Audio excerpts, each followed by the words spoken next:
All right, there we go. Now we're getting something. Okay, so I sent the link. Uh-oh. Now,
okay, There. can you hear me? Okay. I'm just gonna. I'm gonna leave my avatar up for now. Let me see. All right, you're still breaking up. Can you all hear me in the chat? Okay. Okay.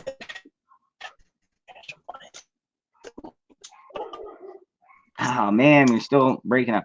Try going to avatar. See if try going to your avatar. I mean, it's working right now. You like that avatar, y'all?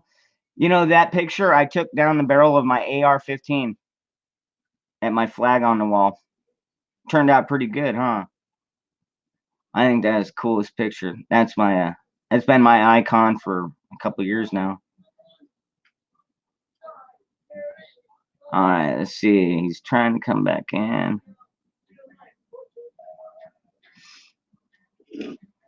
Donna, how have you been?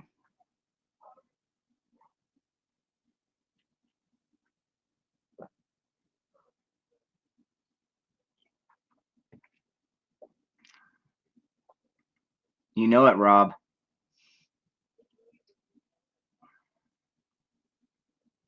Wow, okay, that circle of doom. God. When you see that circle just going around and around, we all know what that means. It means certain doom. Hey, Roger, good to see you, brother. Hey, do you want to jump in? We can just do icons right now if you want. Or are you still eating? Let me know. Let me know if you want to come in, Roger. I'll shoot you another link. I mean, I could go on for like we were talking. We could go on for another hour or two, but see, see what? Hey, constitutionalist. Oh, okay. Oh, I got you. All right. Oh, Tigger, the 3% logo. It stems, and I can read this to you verbatim. During the American Revolution, active colonists in the field against the king's tyranny never amounted to more than 3%. They were true patriots. 3%ers today intend to maintain their God given rights to liberty and property. Never underestimate the power of a small group of citizens to change the world. Anyways, that's the 3%. So when you see this logo, you got to understand that we are the well-regulated militia. Am I wrong? Anybody in the chat? Tell me if I'm wrong. Of course, I know I'm not. We are well-regulated. Oh man, that's a term that some people bring up. And well-regulated means, first of all, you need to have the guns and the ammo. Second of all, you need to have some kind of skills with them. I mean, you don't have to be like Chris Kyle, a super sniper, or anything like that, but just have the will within you to, if the battle comes, if all you've got is a baseball bat, are you going to use a baseball bat? I would. No, I would sit there and throw pens and pencils at somebody if that was the only thing I had. But luckily, I don't need pens and pencils. I've got lead.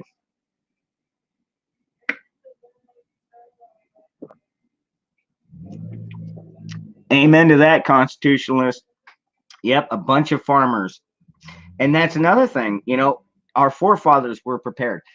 And, still when they were in Valley Forge, they were freezing, they were starving, some of them dying, losing digits from the frostbite. If we had another revolution today, the 3% are much better prepared. So much better prepared. And honestly, the government doesn't want to show that they actually are afraid of the people, but they are sure trying like hell to get our guns, aren't they, folks? They are trying like hell to get our guns. And why would they want our guns? Well, let's look through history, y'all. What happens when you take away the citizens' right to protect themselves?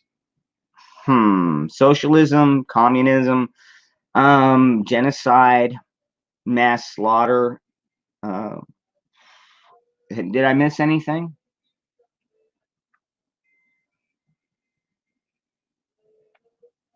I can't even see how many we got in here. Who all is in here? I see Raymond. Softball bat is bigger. Oh, DM, that's so sweet of you. Thank you, hon. What's up, Warsaw?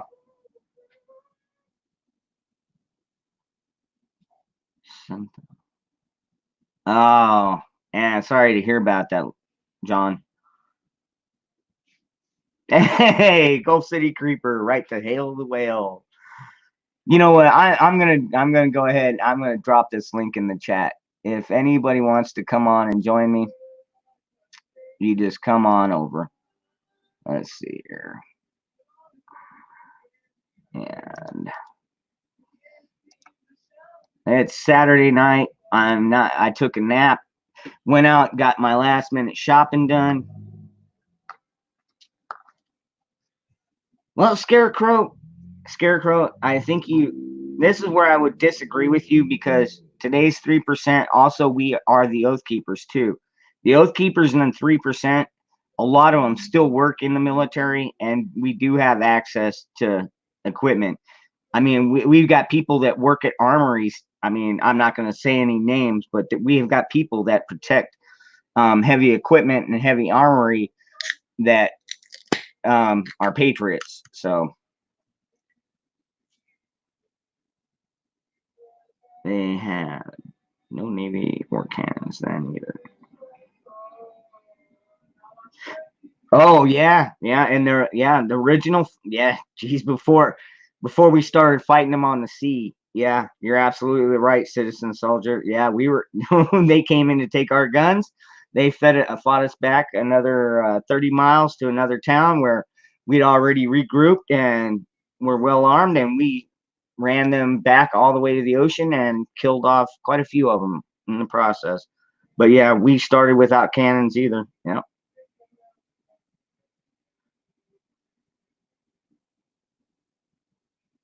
We are everywhere.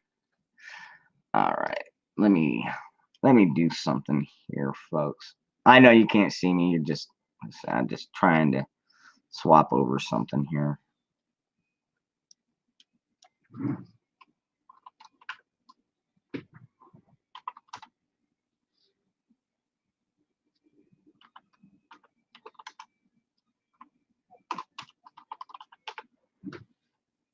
Okay. Oh man, yeah, they do. They do not like. Oh, geez, now they're asking me if I'm a robot. Wow, the YouTube really has been screwing with me.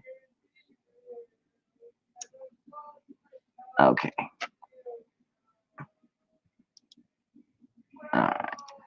Oh, you want me to try and screen share? I don't know. Will this give me a copyright strike? Donna DM, are you still in the chat? If I play that and screen share that, is that going to get me in trouble? I don't know. Does anybody in the chat know? I mean, I know how screwy YouTube can be, but oh, hey, what have you guys heard about that? We struck Iran militia groups. We targeted and bombed a bunch of them. You just don't hear about that much in the news. I think I saw like one article on it. Oh yeah, well, because remember the two soldiers were killed a month ago, and oh, music will get me. Okay, yeah, so it's like we were like, you killed two of us, so we're gonna go in and wipe out, three of your militia groups. Do I have an issue with that? Well, I think the only issue I would have with that is that every time we kill somebody that isn't innocent, I mean, if we kill an actual bad guy, then I mean, only a few people are going to mourn that. But if you start going out and bombing places and killing some of the bad guys and then a lot of innocent people, all you do is create more and more of their militia, people that are sworn to protect, their country and their faith because they're tired of innocent people dying.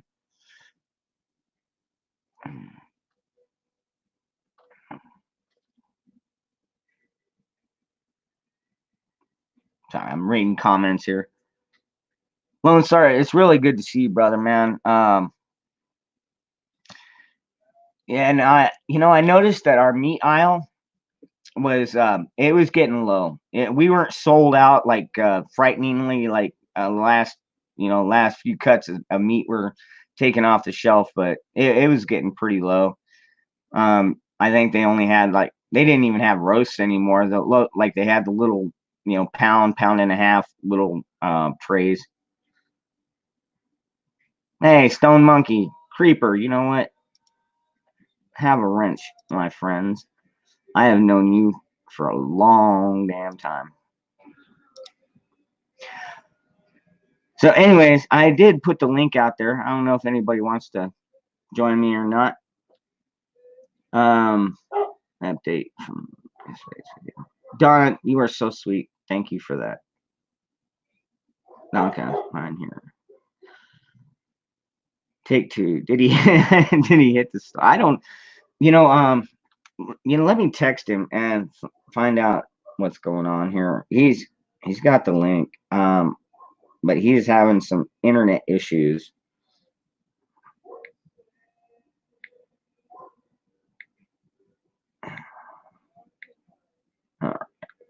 Let's see here. I'm going to post it one more time in the chat here because we're already coming up on 8 o'clock and I'm not going to stay on all night. But you know what? It's my channel, and if somebody wants to come on and BS with me, I'll keep going. It's Saturday night. I ain't got nothing better to do. What's up, Johnny boy?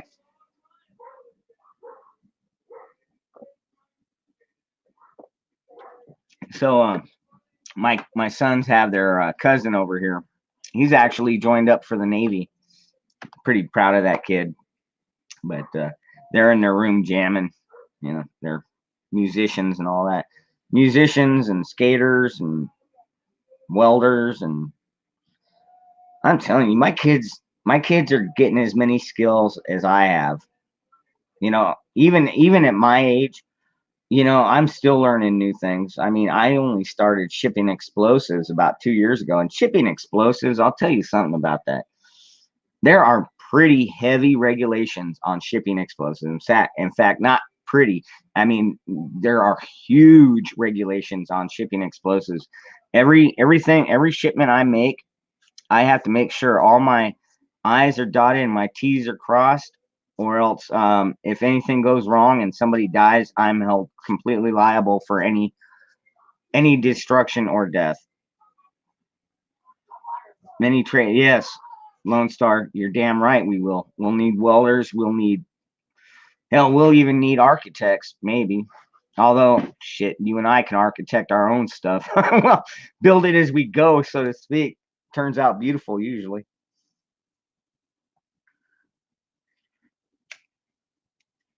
Now, if you didn't catch what I was saying earlier, just this weekend, my kids and I became washing machine repairmen. So, and then here in the next upcoming weeks. Oh, no, no. Okay, well, thank you for letting me know that, Mark, and courtesy wrench for you. I'm kind of the same mindset as my brother Pinoid, Tom P. You make guns, awesome. I shoot guns, and actually, I've put the lower together, and I've assembled my own lowers. I've never actually built my own gun. Can't see. Get the mic. You can't. Oh shit. Can you hear me? Hello. Okay, can you hear me? Yeah, I got you, bro. I'm sorry, I Uh, didn't even see you there. I was just going on. Not much. I just figured I'd just jump in and see what this whole hoopla's about since you've been missing church like a bad boy and not coming to hail the whale. I know, man. Well, I've got bigger fish to fry, so to speak. Yeah, all good. I figured that was what was going on, but it's been forever since we talked, so I thought I'd drop by. Yeah, I haven't forgot about you. And just so the chat, because there's a lot of you in here that have never met Creeper. You're security at a gun store, or No, I have two jobs. I'm a licensed security officer in the state of Florida. I work in a business high rise in a high crime area. Sadly, I'm delicensed and like literally I got nothing on my duty belt because the individual we work for is a penny pitcher. Saturdays, I work at a local gun shop, which is, of course, my passion, much like a lot of people here.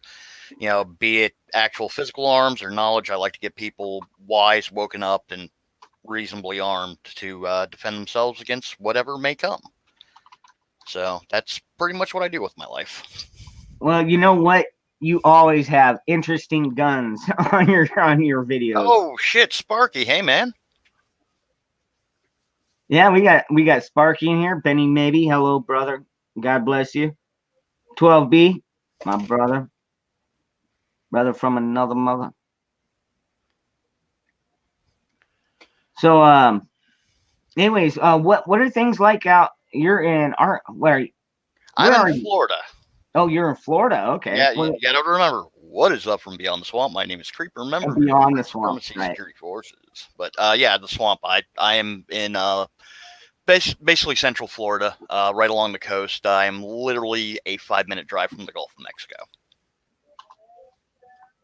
Okay. So, what are things like in your area? To be quite honest, the whole scare has not really started to hit home till today. We've had the past 2 weeks at the shop. It's actually been a lot of fun. I have lots of fun having conversations with people. We are sold out of 5.56, and we are down to our last case of 2.23 in the shop. Wow. Last week we had over 5,000 rounds, and we went through it in a week. Yeah. Yeah, guy came in, bought the last of our Hornady VMAX.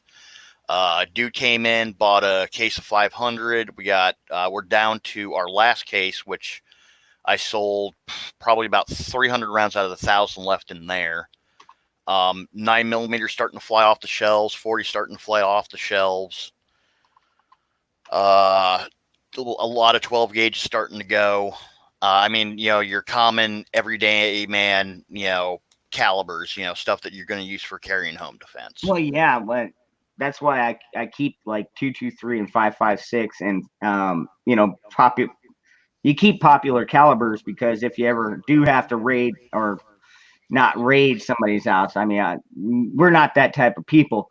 But if the home is empty and you go through it, find what you can. And It's called 556. acquisitions. What do they call it? Acquisition. Acquisitions. Yeah, and Yeah. 9mm going to be very popular. Me, I keep a 40. I like the little bit more power, but yeah, that's just crazy, dude. Because I don't know very many people that actually work at gun stores, and you're seeing it. I've heard about it even online. I hear they're getting shortages. Yeah, some of the outfitters, some of our suppliers, more popular guns. If anyone's out there for the more budget minded, and by no means I do not use budget minded as a put down. Like the Taurus G2Cs, we cannot keep those in stock. I mean, average normal street going price, as I'm not mentioning a place that you can get this, I'm not violating YouTube's policies, just putting that out there. Well, you got to remember, I'm a security officer, so I have to deal in legalities every single day. So, Yeah. Oh, yeah. This covers my ass. More importantly, it covers your ass, so you don't get a strike. Because technically, bringing me on, you are responsible for anything I say, even though it's stupid. But anyway, street price for around $239. You get a compact 9mm. Nice safety options on them. I'm not going to bore everyone with particulars, but 212 round magazines, 9mm for $239. So you're looking about $250 out the door. Oh, okay. And you have the means to carry, conceal, defend your home, defend your family, defend your life and liberty. Nice. And I sold 2 of those guns today. I sold 2 of the new larger size G3s, which is basically their take on like a full size duty gun. And those have 15 round mags, and I think they're like something stupid like $20 more. I sold 2 of those today. Sold a couple home defense shotguns. And of all things, and actually, technically, it's the guy I work with. That was his sale, but he sold an SVT 40. If you have any clue what that is, He sold. I'm sorry, I didn't. Repeat it. SVT 40. What is that? Is that a carbine? No, that is a full length. Basically, it was Russia's answer to our M1 Garand. It's a 7.62 by 54 rim, same round the Mosin shoots, semi-automatic. Before Operation Barbarossa in World War II, there's actually a lot of archival footage of German soldiers using it because it's a long-distance, hard-hitting round. I mean, by no means the Mauser was a slouch, but the Gewehr 41s and the 43s floating around in any of the Russian-German lines was a rarity. These SVTs, communist doctrine, they're just pumping them out and just handing them out like candy to any ally. I mean, same deal with the Tokarev pistols, because the Germans could take their 7.63 Mauser for their C96 broom handles, and they could run it in the Tokarevs, but if you took a 7.62 Tokarev cartridge and put it in your broom handle, it IED in your hand. So the Germans ended up using a lot of Russian hardware. Hey, 9mm. Oh my! Hey, we got Ghastly in the chat. What's up, my brother? What is up, G? Have a wrench on me. God bless you, man. And Creeper was schooling me. I have missed church. I know I've missed church for a while, but you still get my weekly tithe, right? Yeah, I know he does. It's just yeah, I haven't left the Will Gang at all, but I'm just oh shit, we got Colt. Yeah, we got Colt Krill in here. We got hell, I have P Dubs in my other chat. I don't know if you privileged white male. I've spoken to him once over. Amen, Justin. You and Johnny, both become, well, you were longtime friends of mine, and I guarantee you, if I'm ever in Texas, we're getting together. So Yeah, which reminds me, off the script later on, I got something to talk to you about real quick because, over on Gasly Stream, I had mentioned that I'm getting my first vacation in 15 damn years, and oh yeah, I'm going to a private range where I get to do a bunch of crazy stuff that they won't let me do at the other range. So, wow, tracers, tannerite, yeah, actual tactical base shooting, stuff like that. It's going to be a lot of fun. wow, yeah. Oh man, yeah. We'll have to talk about that after. We're not going to tell everybody where this meetup is, but It's still down here in Florida, so that's still one hell of a drive for you, bro. yeah, and I'm not flying right now. Good Lord. Oh God, Have, no. have you been? I mean, you're just seeing the gun store aspect. Have you been? Oh no. Dude. All right. I'm not gonna go into super detail because I don't want to dox myself. Gotcha. But like I said, I'm a licensed security officer in the state of Florida. I work in a business high rise that deals with international commerce. We have people flying from all over the world going through our local airport, and now there's 9 confirmed cases of corona in the state of Florida. Mm-hmm. Now, when it was just 2, it was to the town to the north of me and the town to the south of me. I was literally pincered, and they both flew through the same international airport that is a 30-minute drive from me. Now we're up to 9 cases, like I said. I think we unofficially it's 11. We're getting confirmation on that at the direct moment. But I'm literally surrounded by it, and everything in the downtown area that is close to me is a nightclub, bar, or has a liquor license, a restaurant, whatever.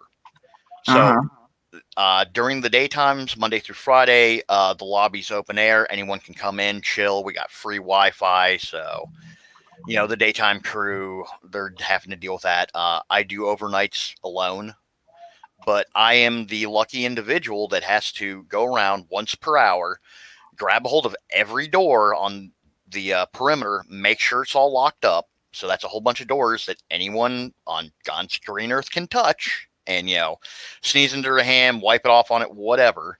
And then on top of that, I have to go through every single suite in that building because most every suite has a water hookup. So part of my duties is I check for leaks and whatnot. And like I said, we have 3 businesses that deal with financial, international commerce, people coming in to, make investments, whatever the case may be. We have law offices that have international clout, which have clients coming from who knows wherever. On one floor, we have a medical practice, a background screening and drug screening service, and a dentist. Wow. This is 28 floors of disgusting door handles that I have to touch on a nightly basis. So you best believe I've been going around with the pocket hand sanitizer, and thankfully my company in a minor way came through, and we got a big old jug of hand sanitizer in the office. So the first thing I do when I get back in the office is I nail that hand sanitizer. Yeah. And as well as the daytime operations, because I am there for the opening of the building in the first hour of basically operational business. And as where I see at least 1,000 employees, I'm not joking, come through our doors to go to work. In the past 3 days, I maybe have seen about 50 badge scan-ins and about 300 people total. Really? So a lot of people are scared. Now, I did put a joke video out on, well, not necessarily a joke video. It is dealing with the coronavirus. I do kind of give a side jab to 2 internet personalities who shall remain nameless that have not ingratiated themselves upon myself and my friends. And I'll just leave it at that. Yeah. But just easiest way, wash your hands. If you're touching surfaces, you're going out into public, wash your hands, wash your hands, wash your hands. Yeah, and me, it's like I'll go in there and I'll turn on after I'm done doing my business. I'll turn on the hot water and then scrub my hands for about 15, 20 seconds. And then I keep the paper towels. Actually, I use a paper towel to turn off the faucet. And then I take a couple more to dry my hands. And then I use that to open the door, toss that into a wastebasket. I don't have to touch. And then after that, I'm pretty much all elbows. Yep. Now that is the way you do it. 100%. Yeah. I try as much as I can not to touch my face, but dude, it is so hard because the one place you don't want to touch is always the one that itches the most. Yeah, I know. And I'm not gonna lie, I've caught myself like the second after I've done something stupid. Damn it, why did I do that? But thankfully, I live under my people's curse. May you live an interesting life. So yeah, it's getting more and more crazy, Creeper. I have never seen shit like this in my entire life, brother.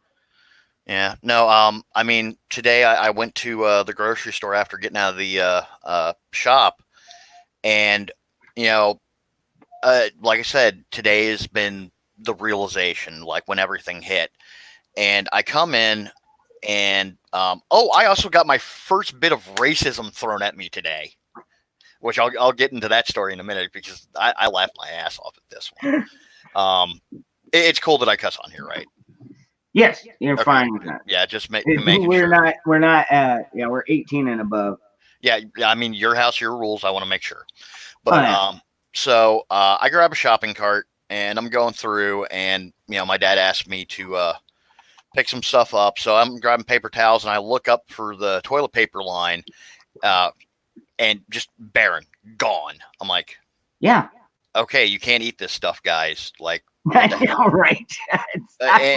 It literally came from one, because I don't want to get nailed with the whole racist thing, and even though technically I'm a minority and I can't be racist, air quotes, but one lady, a very ignorant individual, is like, oh, well, you can get the corona from not wiping right and getting poo on your hands. I'm like, no, that's how you catch hepatitis, bitch.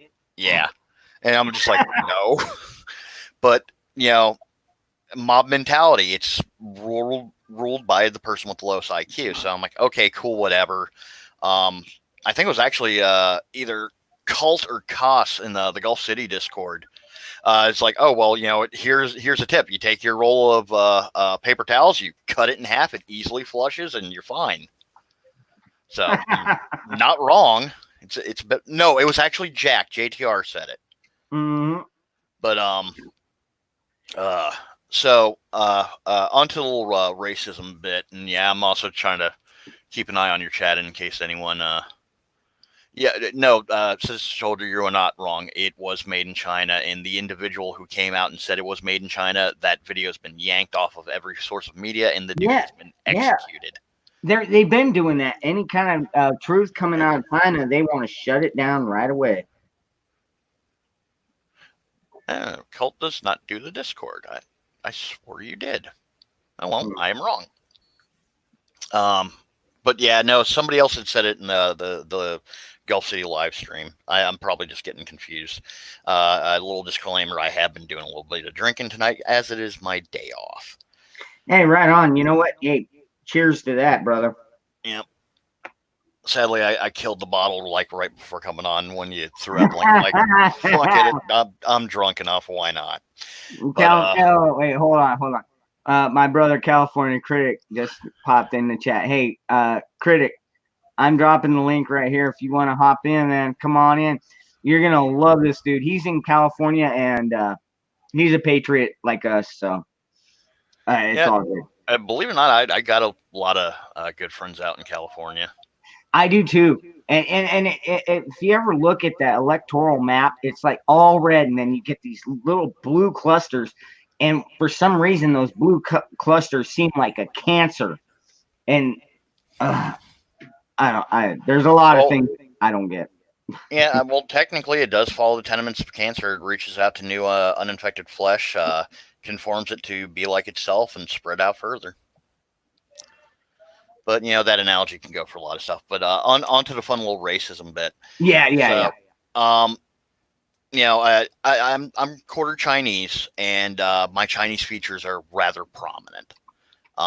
For Freedom, who's watched my videos, Cult seen my videos, Sparky's seen my videos, I think, question mark. Ghastly, of course, has. Stone Monkey, so of course, has. But so I go over, and they have some cases of water out, and there's a clear sign that says 2 per customer. A family comes in of a different ethnic denomination, and they roll up with 3 shopping carts and just start putting water into it. And one of the employees is like, hey, it's 2 per customer. And they're like, oh, you're just saying that because we're XYZ. And they look at me, it's like, well, what about Woofulu boy here? He probably has corona. I said, and I just looked at him. I'm like, I was born in this town, number 1. And number 2, I only have 2 in my cart. And, that just kind of shut them down. But I walked away. Yeah, and we're seeing a lot of that, even like with the TP aisle. Like you said, it was wiped out, but yet there were those the notes saying, "Hey, look, you're limited to 2 per person." But that's not to say they didn't have 5 people in the car and they all went in to it, and everybody got 2. That's 10 for a family, because I mean, we're kind of redneck out here. We do have 5 and 6 people. Granted, I don't have that many. I've got myself and my two sons, but growing up, it was myself, my mother, my father. I'm the second out of 2 kids, and then my oldest sister the next sister underneath me had her boyfriend living in the house too. It's like, the hell is this crap? So yeah, trust me, I understand, being packed into a small domicile with a lot of people, but by no means do not live in the pod. Do not eat the cockroaches. No, thank you. But irate prostate. Hello, my brother. There's a name that I have heard before. Yeah, irate man. Oh, me, yeah. We go back a ways. Yeah, actually, most of us go back a ways. Yeah, I'm just kind of a Johnny-come-lately guy. Well, yeah, you are and you aren't. I mean, you work at a gun store. How long have you worked in that gun store? Funny little story behind that. As long as people don't mind me just throwing out stories. It's kind of a tradition amongst my friends called Creeper Story Time. Okay. But 2010, I was working at a burger flipping job, basically. Yeah, even though I was basically one of the highest paid hourly employees, and I dealt with peak volume, and I basically ran 90% of that store myself. Oh. And one particular night, quick before thing, 2003, when the economy fell out, I had to sell off every firearm that I owned just to keep my lights on, just to keep the rent paid. Wow. Hey, Sparky. Hey, how's it going, man? What's up, brother?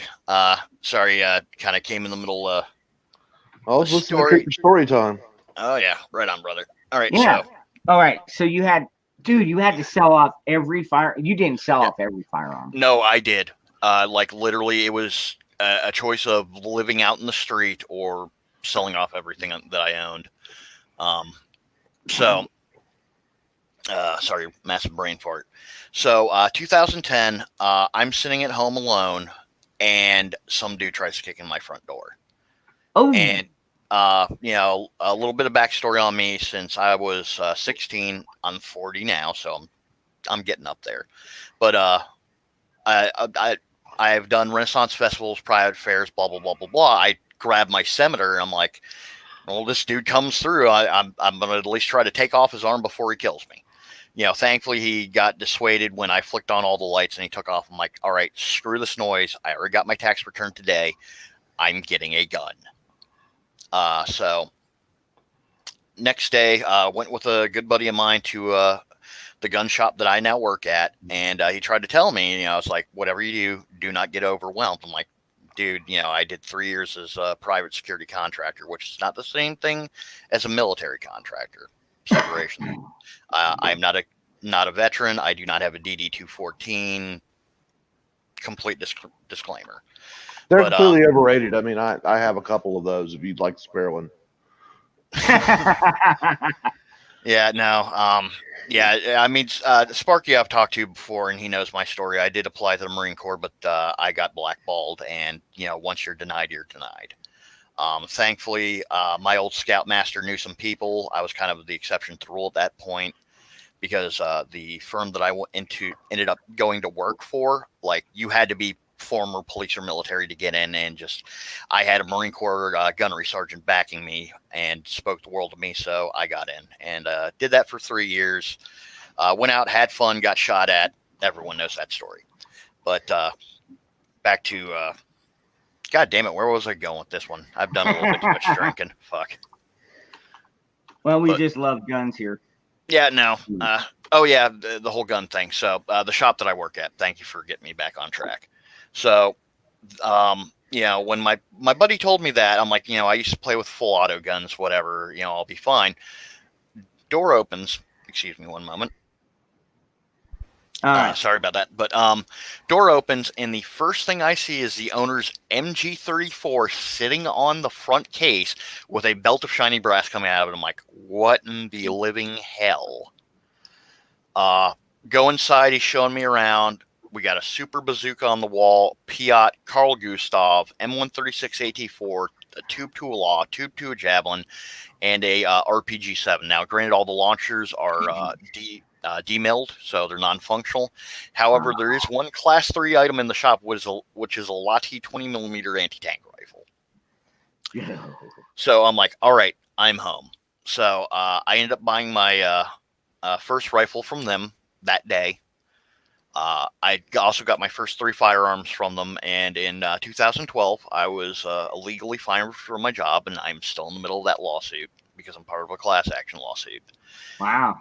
Spent a year almost unemployed, and then I just decided, screw it, security's old hat for me. I'm going to get my security license, and I had a buddy who desperately needed another officer at his site, and the way it had been, he could directly hire onto his site, just had to, send the person into the office. Well, thing is, I got sent over to what's now my current site. So after I got into the building, I had to deal with a really bad nightclub that was in there. That was my primary source of duties to begin with. A nightclub? Yes, there was a nightclub in the building. Yeah. Yeah, I'm not going to go into great detail as some of the court proceedings is still going on, Okay, but gotcha. Wow. they were less than savory individuals that were, to put it in California terms, legally involved. So, but the overnight guy got caught stealing stuff out of a high-name client suite, got fired, and I went straight into overtime because I took over everything that he had. At one point, I was the site captain of my building. I'm now the site lieutenant, which I really don't care, which means the guy who's the site captain now has to deal with all the bureaucratic bullshit that I don't want to. So I win both ways. But so what had happened with the gun shop, I had been going in there at that point for 2 years with all that overtime, just buying guns every week because I could. I wanted to regrow my collection. And one particular day, I don't remember if anything of note had really happened. We came in, me and my buddies, we had just hit the range, and I wanted to show them the shop where I got my fantastic toys. And, I'm like, hey, can I see this? Hey, can I see this? Hey, can I see this? And they're like, just grab it out of the case. I'm like, what? It's like, dude, you're cool. You've spent thousands of dollars in here. We don't care. And so I go behind there, and I grab the gun that I wanted to show them, and they ended up leaving about 20 minutes later. And people just kept coming up to me and asking me about guns, asking to see guns. And literally, the next thing I know, it's 4 hours later. It's 6 p.m. The shop's closed, and I'm still sitting there going, I sold 5 guns today, and I don't even work here. Wow. And, yeah, I mean, before that, I used to just come in and just chat with people and sell their guns off the wall. It's like, oh, you make commission? I'm like, I don't work here. What? Then why do you do that? I'm like, because this is my passion. This is what I love talking to people about. I love sharing knowledge and blah, blah, blah. So the owner's son looked at me and goes, hey, dude, if you want to help out on Saturdays, that's cool. And Been there for the past 5 years. Very good, very good. Aircraft Sparky, my brother. What's up, Now man? it's your turn, man. It's been a while. Has been a minute. You know, and you know, a lot of people want to downplay this whole Wu flu thing, and I get it, man. We don't want the population to panic, but we need people to actually pay attention and actually take it seriously at least. You know, I'm not saying, hey, we need to buy up all the toilet paper. Dude, Sparky, I don't know if you caught me, but my 19-year-old son and I went into the store this morning. They were sold out of milk. They were sold out of toilet paper and cleaner. And and everything else, they still had food on the shelf. There was still canned food, probably. It makes no sense. Today, me and the wife, you know, we go to church, and when we got out, we went to brunch, and she's like, "Hey, let's go to Sam's. Let's just pick up a couple of extra things." I've been watching this. We've got a Chinese foreign exchange student from Shanghai living with us right now. Okay. And her family is in the medical field. They do medical imaging, and so we're actually hearing the uncensored things going on in China right now. You know, they haven't restarted their manufacturing. They haven't restarted their school. They've been out. You know, they haven't had a factory open in months, and not even a public school. And that's kind of interesting because what's publicly coming out of China is, oh, everything okay. You no worry, GI. We got these covered. And I'm just like, fucking commies. But I'm sorry. I've been culturally appropriated, and you have misrepresented my culture. That was Vietnamese. Oh, I don't give a fuck. I'm sorry, I had to fuck with you. I'll be quiet now. No. And Sparky, you bring up a really good point because, you know, I ship explosives, and I ship to China. In fact, they're probably about a third of our economy just for my business, and they're taking their shipments. But like you were just saying about the production part of it.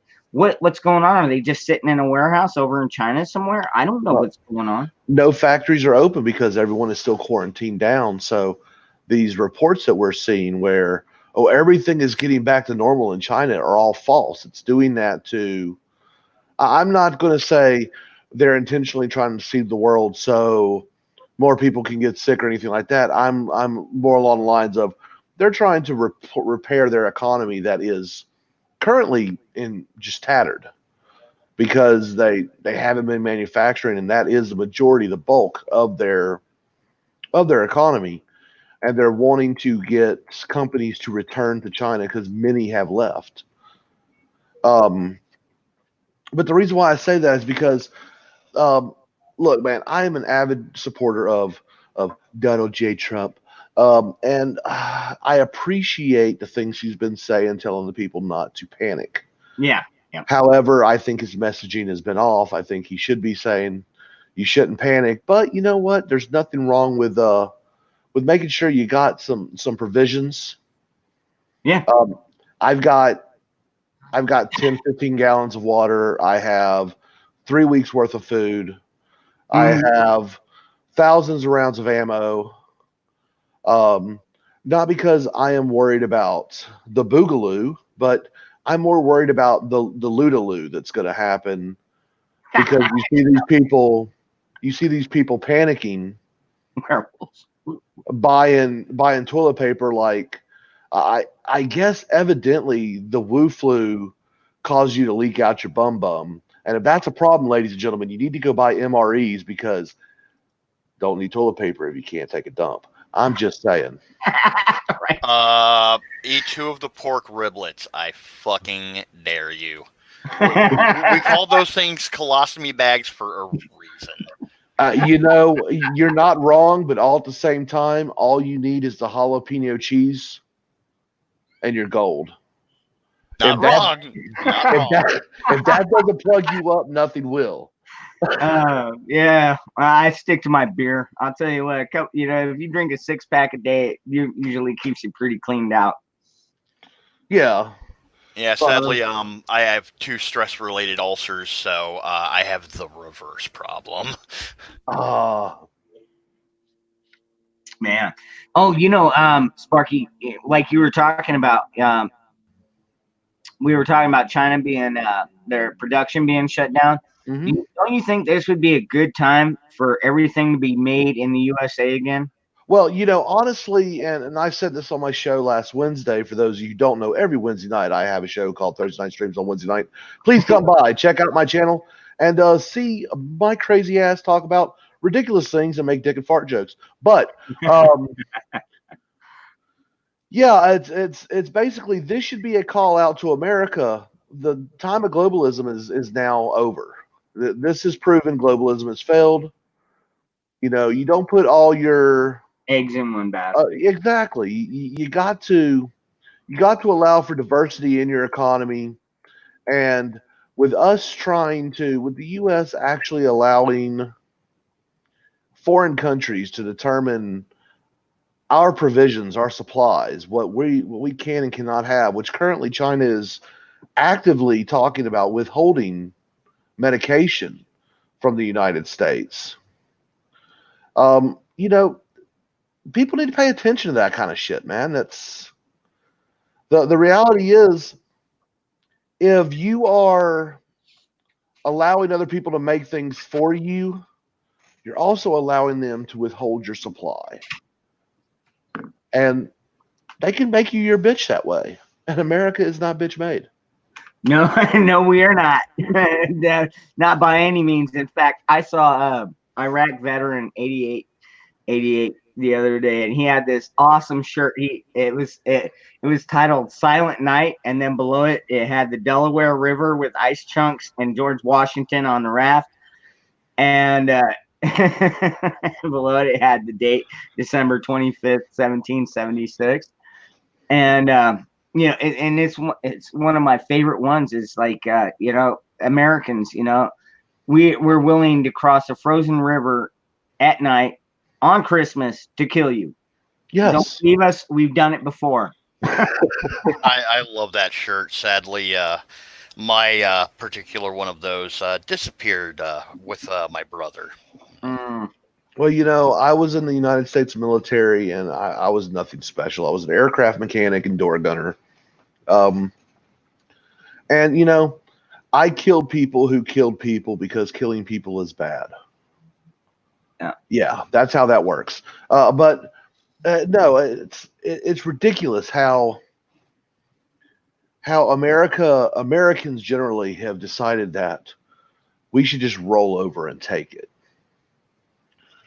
And it disgusts me, to be quite honest.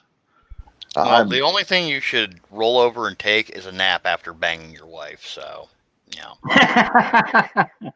and that's fair. Well, geez, and Sparky, God, talking about rolling over and taking it. We're seeing all these places that are trying to push anti-constitutional laws, and it's just my question: how long? We saw what happened in Virginia, right? I know you saw what happened. Oh yeah, that tens of thousands of people came there from different states around. We had one guy from Arizona drive all the way up there with his rifles and meet up with those people. I mean, we are coming from across the nation to stand with our brothers. If they really, the problem is the 3%ers. God bless them. I love 3%ers. I love the oath takers and stuff like that, oath keepers. But this whole speak softly and carry a big stick in today's culture war is not going to work anymore. Okay, carry the big stick. Don't speak softly. Actually speak. Show that, yes, we are here carrying our weapons because we believe this to be a fundamental right, and we will protect it. But we are not going to lay down and let you form the narrative, because what you see is, you'll see the media show people carrying around guns, and then they'll edit in a fight that might have happened 3 blocks away. And what they're doing at that point is they're framing bad people with guns, fights happen, and that's just not the truth. And Well- so we need the Oath Keepers, we need the 3%ers, we need them to stand up and say, we are here to peacefully protest. This country was founded on this. We need to have people come out and actually start doing their own media. Yeah. We can't allow, which I am happy to see you, Freedom, actually being active on YouTube. You know, you've skulked in the chat room, in the chats for years now, and I love seeing Freedom every time you pop into a chat. But now you're actually starting to get your voice out there, and it's something that, hell, I've appreciated. You're giving a different point of view from even mine, you know, and it's something that we need to start taking these platforms and utilizing them to the most of our ability. Yeah. So people know we're not batshit crazy. I mean, I'm a little batshit crazy, but dude, I'm like the backwoods redneck here. All right, so I don't think you got many worries there, brother. We're not going to Yeah. go into my psych profile. It's No. not Right. going to happen. no, Come on, we're- dude. Come on, man. If, Show your if, face. if people Show your kind of face, knew brother. and then they just kind of hear the in the background, Right. Oh, too close. Woo, doggy. well, I mean, you know, I was loading up today. I'm going to the range tomorrow, and Nice. got to blow I'm some going to the 40. gun show tomorrow. I'm gonna go and shoot some lead down range, just for a little bit of practice. I'll tell you what, man. Oh man, the last time we went out, my son was a better shot than I was, man. I think I told you I built my son his first rifle when he was 18. Yeah, Yeah, so Oh, no. Freedom, put it down. You cannot do that on live streams. They will cut you. yeah. Don't show the actual weapon. You can show the magazine, you can show the ballistics, but you cannot show the scary black rifle. really, Yes. Yeah, no, that wasn't their latest thing. Like, if you have a firearm in the background, you're fine. But the moment you touch it, you are in a world of shit. This comes from people. There was one of the school shooters that, went on his phone, started streaming to YouTube as he was getting ready to do stuff, and the YouTube mods only found out way too late. So if you touch a firearm in a live stream, they just cut you. Thankfully, apparently, no pun intended, you dodged the bullet on that one. Just kind of keep that in mind. Well, smaller channels have a we have way of getting away with a lot of things. And see, like my channel's even smaller than yours, Freedom, which I think is great because I can do some of the most insanely ridiculous things and not get banned for it for some reason.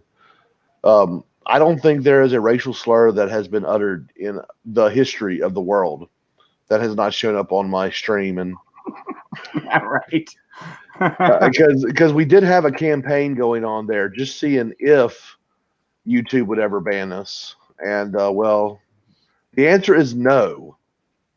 No, Or we're just not important enough. And honestly, Yeah. probably the latter, not important enough. Not. we don't have millions of views. We don't even have tens of thousands of views. So, I mean, you get my views. Yeah, I get your views. Yeah. And we just do it like that. So And for some reason we share the same $5 via Streamlabs. gross. Which, by the way, you need to put that back up there, Freedom. If you enjoy the content you're seeing here, if you're enjoying Freedom himself, you know what? Show the man a little bit of love. Give him a little bit of a tip. Not just a tip of that penis, but hey, give him a tip of that wallet. Just a tip. And show him, hey, look, man, we appreciate what you're doing out here. I enjoy the plug. But you know what? I'm a hardworking man, and I'm not ashamed of that at all. You know, Oh, there is nothing wrong with it. Look, man, I fix airplanes for a living. And You know, I'll tell you what. Can you fly one? yeah. No shit. You can Yeah. fly a plane. Yeah. So you fly, I'll shoot. I'll be the door gunner. I'm telling you, man, we got this worked out. We just got to hijack a plane. Oh no, I know people that own planes. We're fine. I am actually 10-minute drive from an international airport that has a Coast Guard base. So, hey, you there need you a go. C-130? Oh yeah, I'm checked out on those. So yeah, it's Important there, creeper. Oh my god. C-130, we could fit the whole whale gang in that, just about. yeah. And you know, just as long as we get my man Pinochet, you know, anyone that's found wanting, you know, they'll go flying. Well, you know, I think I'm speaking for all of us here. I'm not afraid to shoot. Man, you put a gun in my hand and tell me, hey, just shoot down there. You know, I'll look first and I'll be like, okay, looks clear. Boom. Well, you know, I identify what I'm shooting at. But that also goes back to like I just that also goes back to the whole. Dude, you don't just blindly shoot. Trust me, I know that very well. Holy crap, I had a malfunction in my weapon one time. And all right, so I'm firing my rifle, and for some reason it jammed up. Yeah, I mean, the round was in there, but the firing pin would not hit the primer. So I ejected it. I opened up my rifle, and I looked in there, and I tried test firing the trigger. It worked fine. So I was like, okay.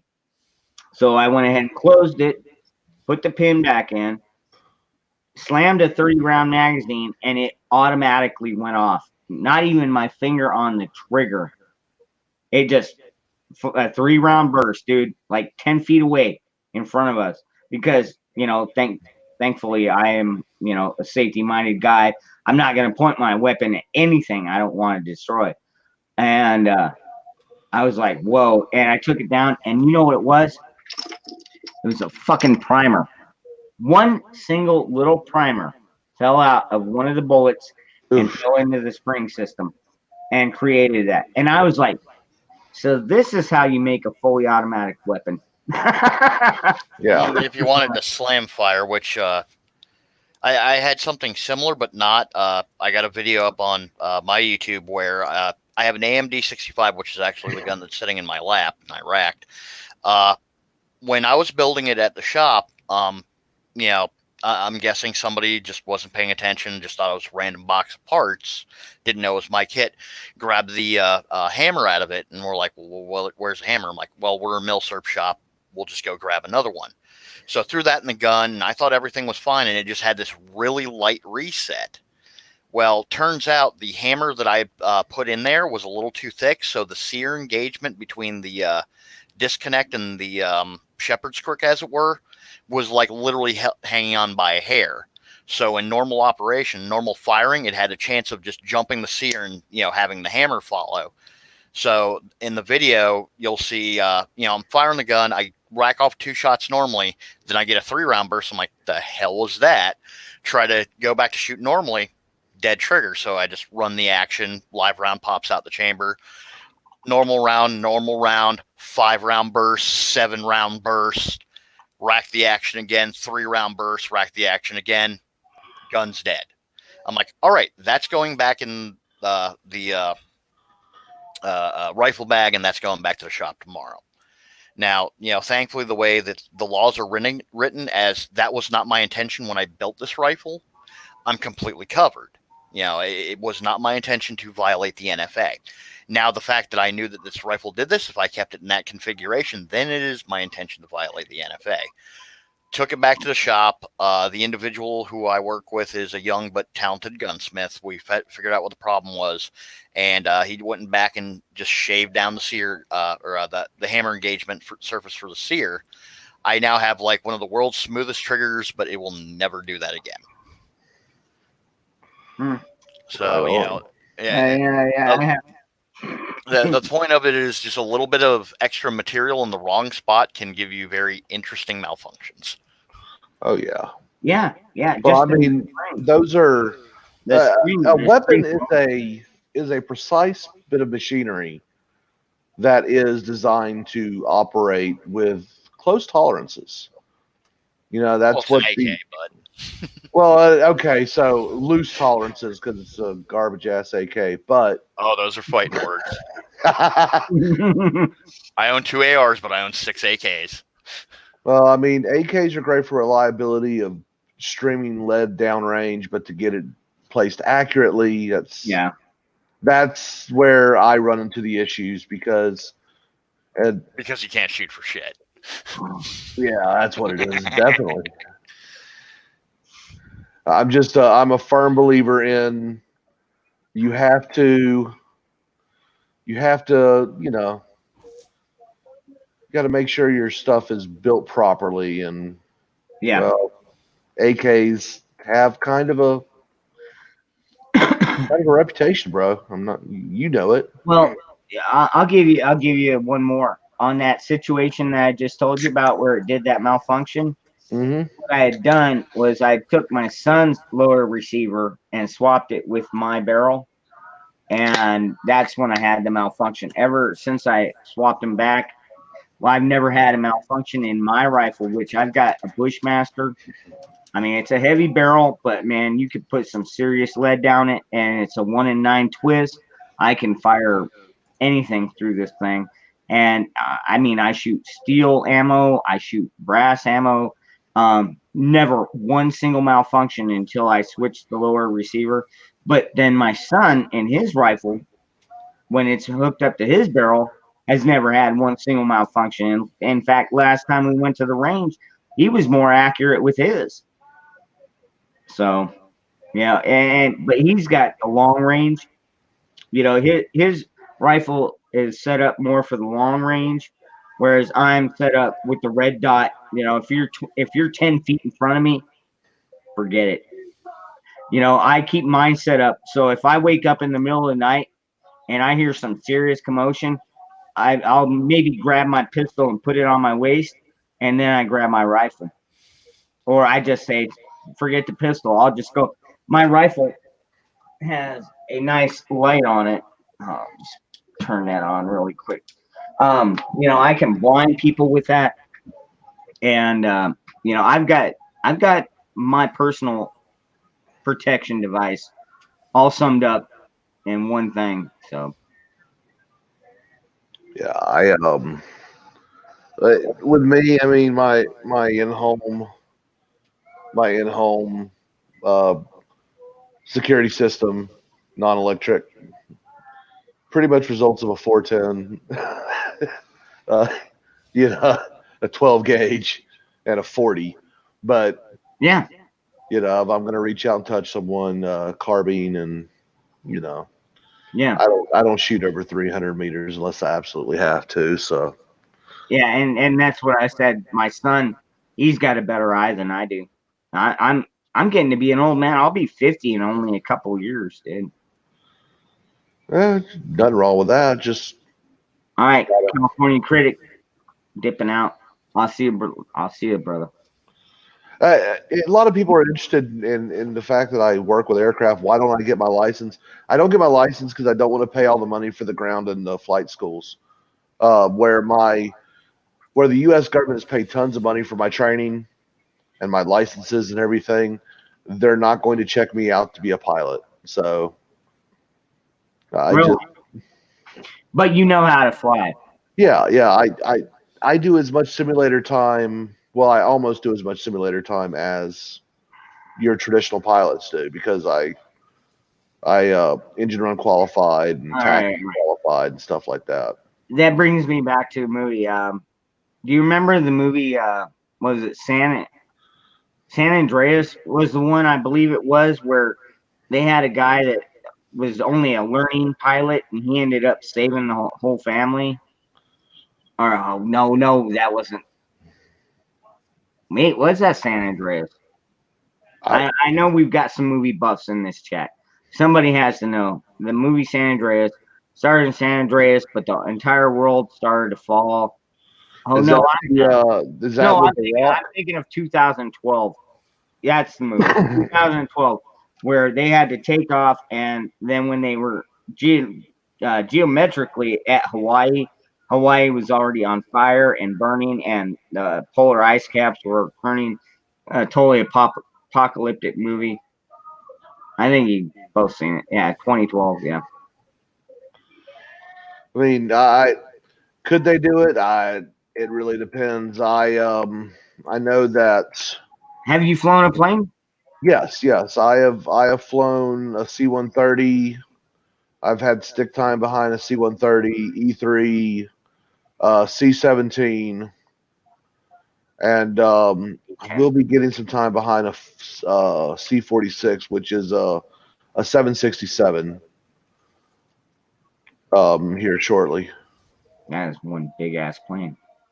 Well, it's I'm currently working for a heavy maintenance depot for the U.S. government, and so I've got to get completely qualled on it just because of the level of maintenance I'm going to be doing.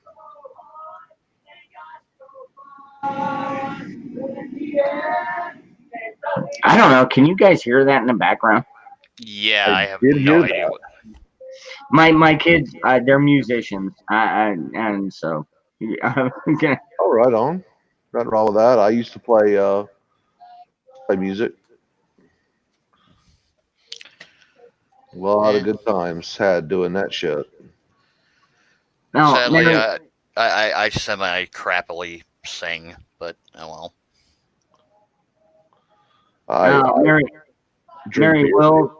Mary Will's in the chat.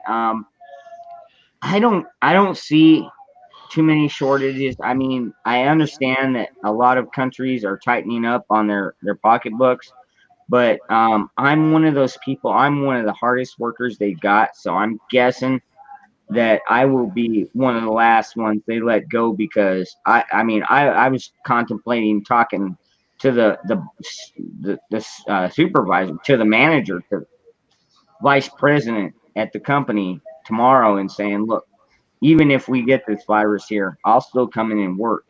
I'm not afraid of this virus. I'm just not. No, and you shouldn't be. No, and I, No one should be afraid of the virus. What they should be is prepared to combat the virus with basic things, man.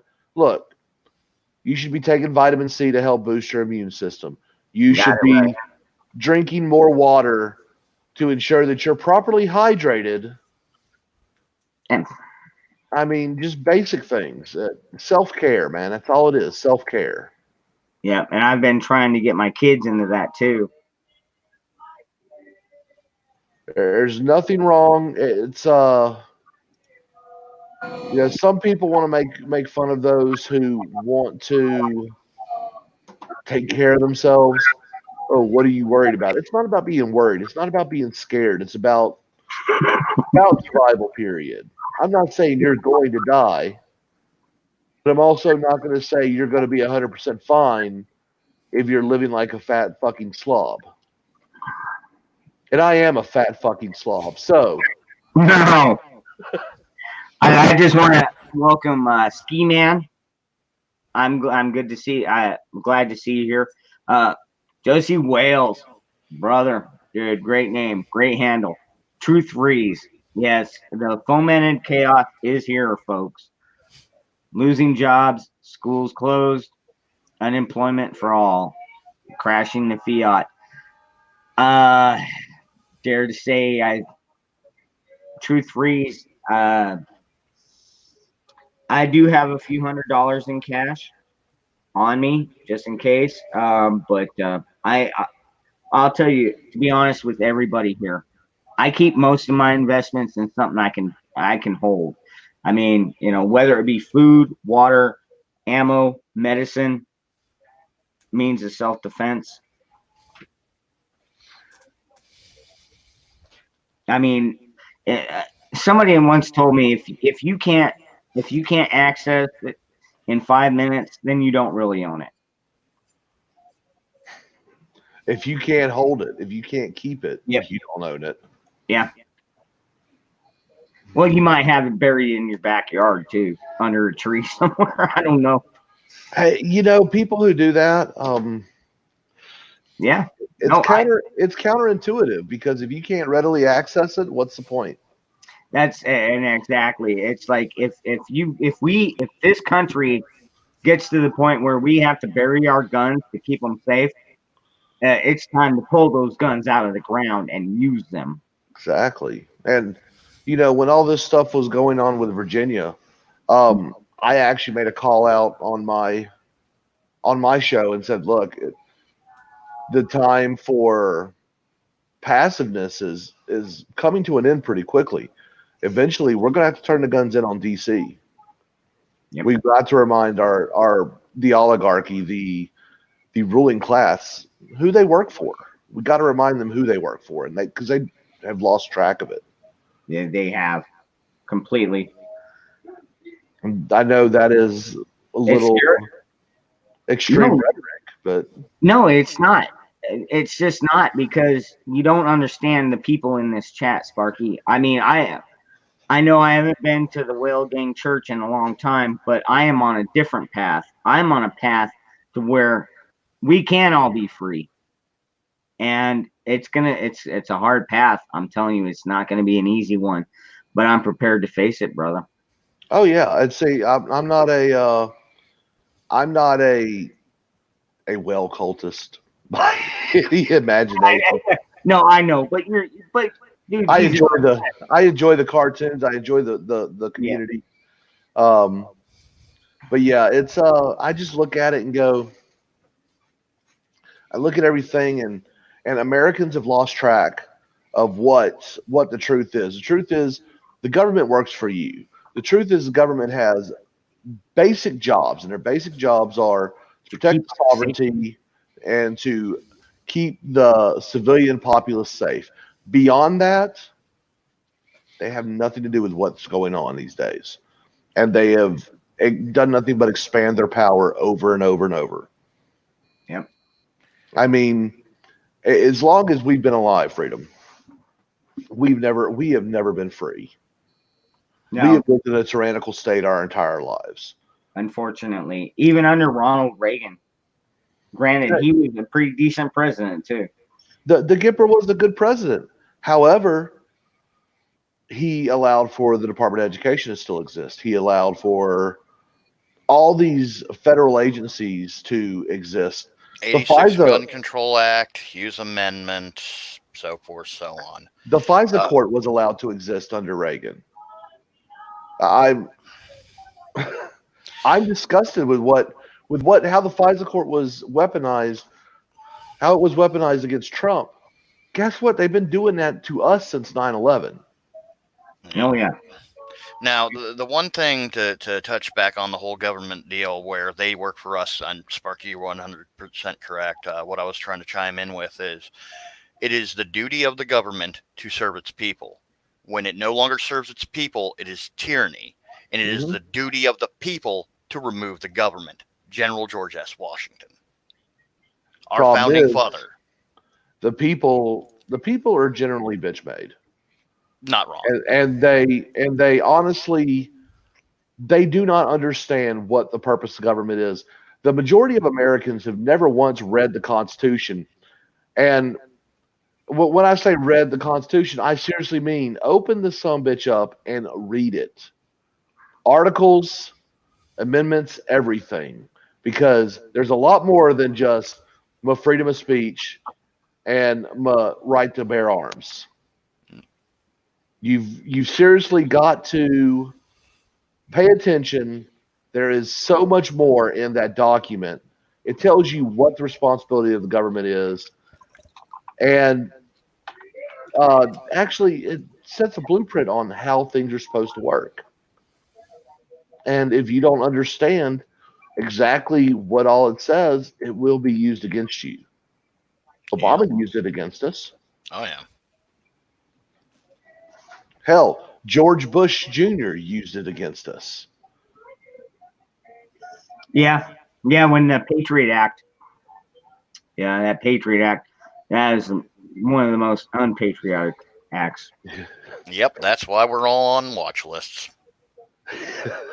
It's always hilarious that you will see politicians, they will accuse other people of what exactly they're doing, Yep. and they will name their bills things in order to frame a narrative. Like the coronavirus relief bill that has been worked on. The other day, the House of Representatives tried putting in a provision to fund Planned Parenthood using the coronavirus as cover. What? Yeah, Well, I didn't that's hear what about they that do. one. yeah. The whole Hyde Act, when they got caught Friday,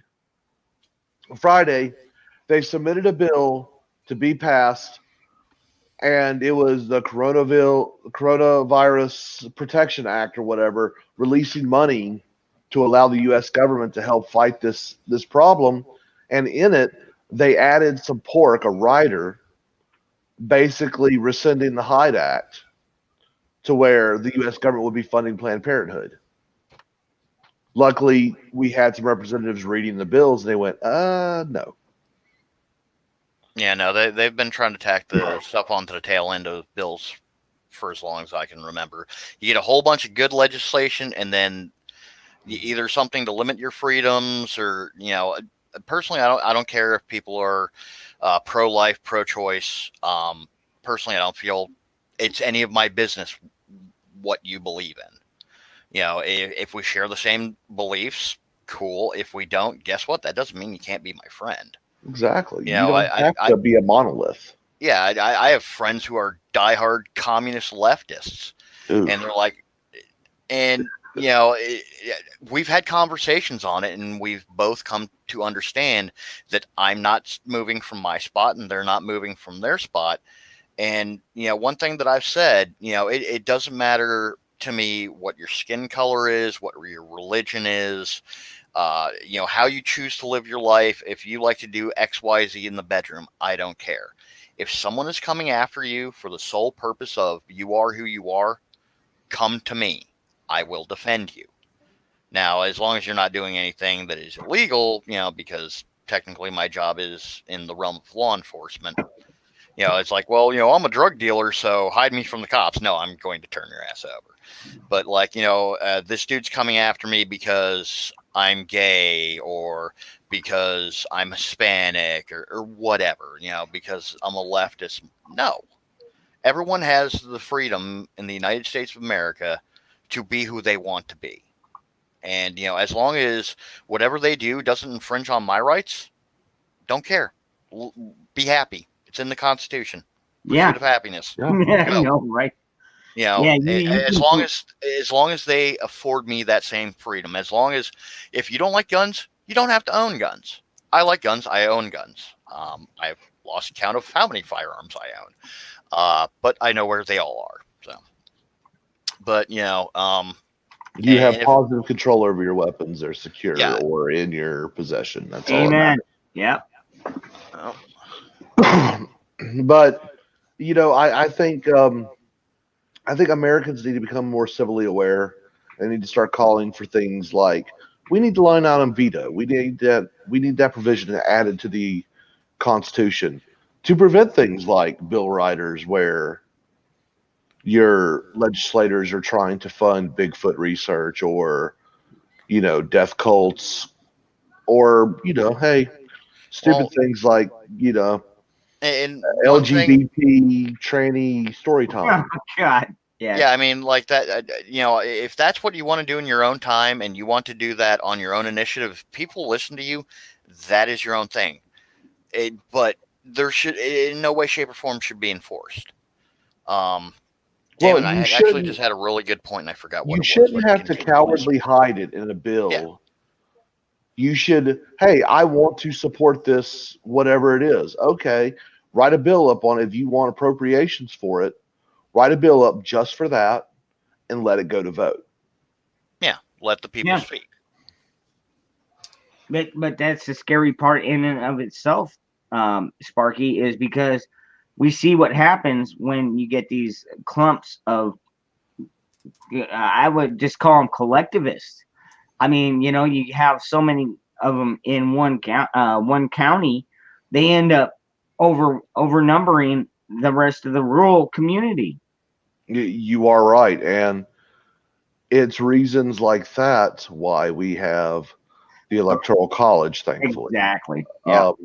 And they want to do away with that too.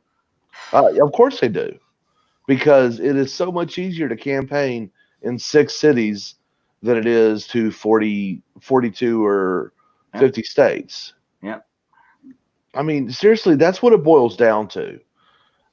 If you did away with the Electoral College right now, all you would need to do is win New York, Miami, Boston, Chicago, New Orleans, LA, and Seattle. Game over. 7 cities. Yeah, it'd be about right. Yeah. Yep. So, and cities are generally, the majority are more leftist because it's not because these people don't know how to work. It's because they don't know how to produce. Okay, those who make things, those who manufacture, those who grow things, we kind of self-sustain. Those who are in urban districts, they are generally managers, they're consumers. They don't make anything, they take things. So that's what they know, and that's what they go with.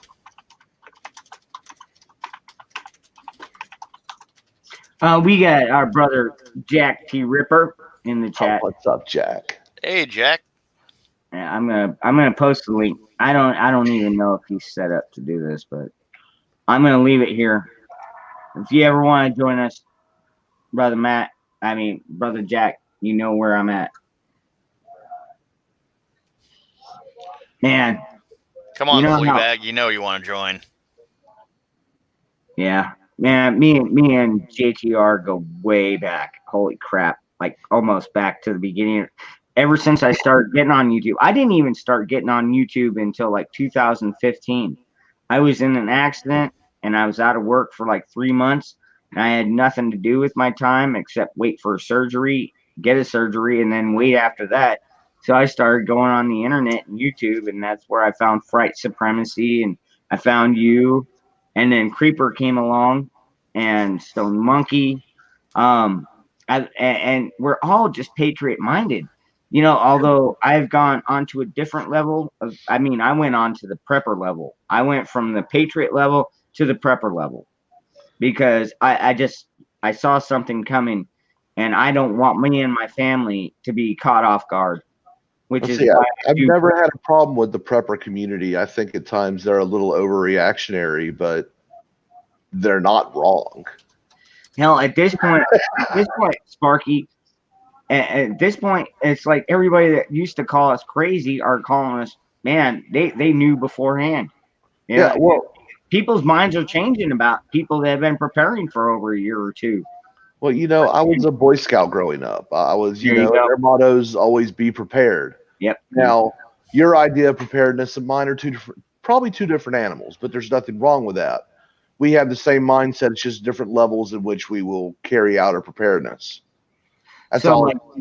Do you prepare for extra people? Yes, I prepare for at least 2 extra people. I do too. Actually, I prepare for 4, but same. But see, I sorry, I only prep for 2 extra people just because that is all that I would tolerate. On my end of things, thankfully, I have about platoon size, 40 guys that I trust. These are people that I've hand selected over the past 6 years. On my own time, taking them out to the range, let them shoot guns. And I think it was the tail end of 2017. They finally asked me, it's like, hey, why are you doing all this? I said, well, you're probably going to be pissed, but if you guys want to know, I'll let you know. And they're like, yeah, well, what's going on? It's like, I've been assessing every single one of you. I need to know who's good with what. If shit hits the fan, I need to know if I can hand you a rifle, if you can cover my six or do a job that I need you to do. Everyone has to play their part. Now, 40 size man element, that is large because some of them do have their own families. But, we do have a put together plan. And, when the call goes out from at least enough of us, we do have a fallback point in mind. Of course, I'm not going to say where it is, No. but it is natural resource rich where the land can sustain us. It is a defensible location, and it is out of the major lanes of traffic. There's nothing of strategic value. So the only reason to come out there is to try to come after what we have, and you will be greeted by a wall of lead. But all to what people are comfortable with, what their plan is with. Hey, at least you have a plan. Yeah. You are 0.001% of America that has a plan. Yeah. And then Murphy's rule of combat. Your plan never survives first contact. Like I got asked a while ago. We had a man with a gun call in the lobby of the building that I work at now. Thankfully, this was turned out it was the president of the bank that we have in the lobby. And the notice that I got is they were going to be reenacting a scene from James Bond for a promotional video, and they were going to do it in their suite space. Well, they thought that meant the lobby, so he's walking around with a painted black Han Solo DL-44 heavy pistol. Yes, guys, I'm a nerd. Deal with it. Well, who shot first? Han or Greedo? Yeah, Han. But either way, so I get a call. Yes, Patriots do shoot first, but no. So I get a call, from one of the tenants that's in the lobby saying there's a man in the lobby waving a gun around. I am training a new officer at this point, and he did not make it through training because he wanted to see what was going on. Because I told him, I said, dude with a gun, get in the lobby, call the cops.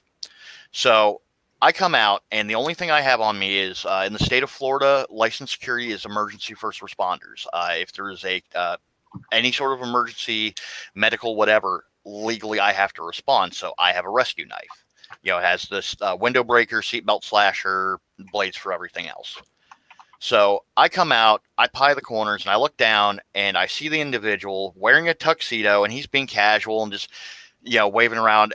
Everything screams, I have no clue what I'm doing. And I look off to the right near the sliding doors, and I see the cameras. I'm like, motherfucker. So I come down, I'm like, you come here now. But no, you come here right now.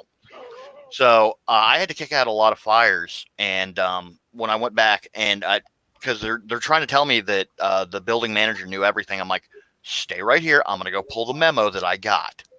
Come back with a memo and put it in front of them. Like, this is what you gave to us. The lobby is not your suite space. Literally, the SWAT team was on their way. I had to kick out some fires, and I had people like jumping down my throat and, why didn't you do something sooner? I'm like, yada, yada. But all that aside, I looked at the guy, I said, the two things you had going for you is, number one, you obviously do not know how to handle a firearm. If you had looked like you knew what you were doing, and he's like, well, what? I'm like, we wouldn't be having this conversation. Yeah. You don't go in waving around a gun in a gunshot. Yeah. Well, no. This was at the building that I do security at. So on top of that, when we were talking, it's like, well, the question, which brings it full circle to the original topic, was, well, what's your plan for man with a gun evac with all that? I look at him, I say, I tell him I don't have a plan. It's like, what? A denotes one plan. I have 7 different plans because in the first 5 seconds, 4 of my plans are going to fail. Because combat is an ever-evolving shit soup that is constantly being stirred. That's why I say I've got a plan 1 through 10 and plan A through Z. And then I've got other plans on top of that. I mean, thankfully, I'm very good at thinking on my feet. Anyone who has played like tactical shooter games with me before, there's a reason why I fall into, the fire team lead role. Because when I was in private security, that's what I did. I had to, I'd get whatever my directive, my orders were, from lieutenant or the captain or whoever. And, they would send me on my merry way, and it was up to me to, distribute the duties to those below me and come up with the best game plan to execute what they needed done. And, that thinking on your feet, being situationally aware is going to be paramount to the survivability of you and your group. Well, and I'll be honest with you, Creeper, even at my work, that falls a lot into play. I mean, I've been disciplined at work, but at the same time, I am very well praised at work because, I mean, I've got kids that are half my age, and I do circles around them at work. Oh, yeah. And just because I don't know if they're too afraid or too inexperienced, it's like you can't be afraid to get your hands dirty. Oh, yeah, which reminds me of the individual that I was training, the fun little kicker of that. So as I'm on my way back up to the security office, the dude that I'm was training is standing out on the mezzanine looking down. I'm like, the fuck are you doing? Oh, I wanted to see what was going on. I'm like, did you call the cops? Well, no. Why? Well, I wanted to see what happened, and then I would have called the cops. No, Are you no, going to get no. back in the office?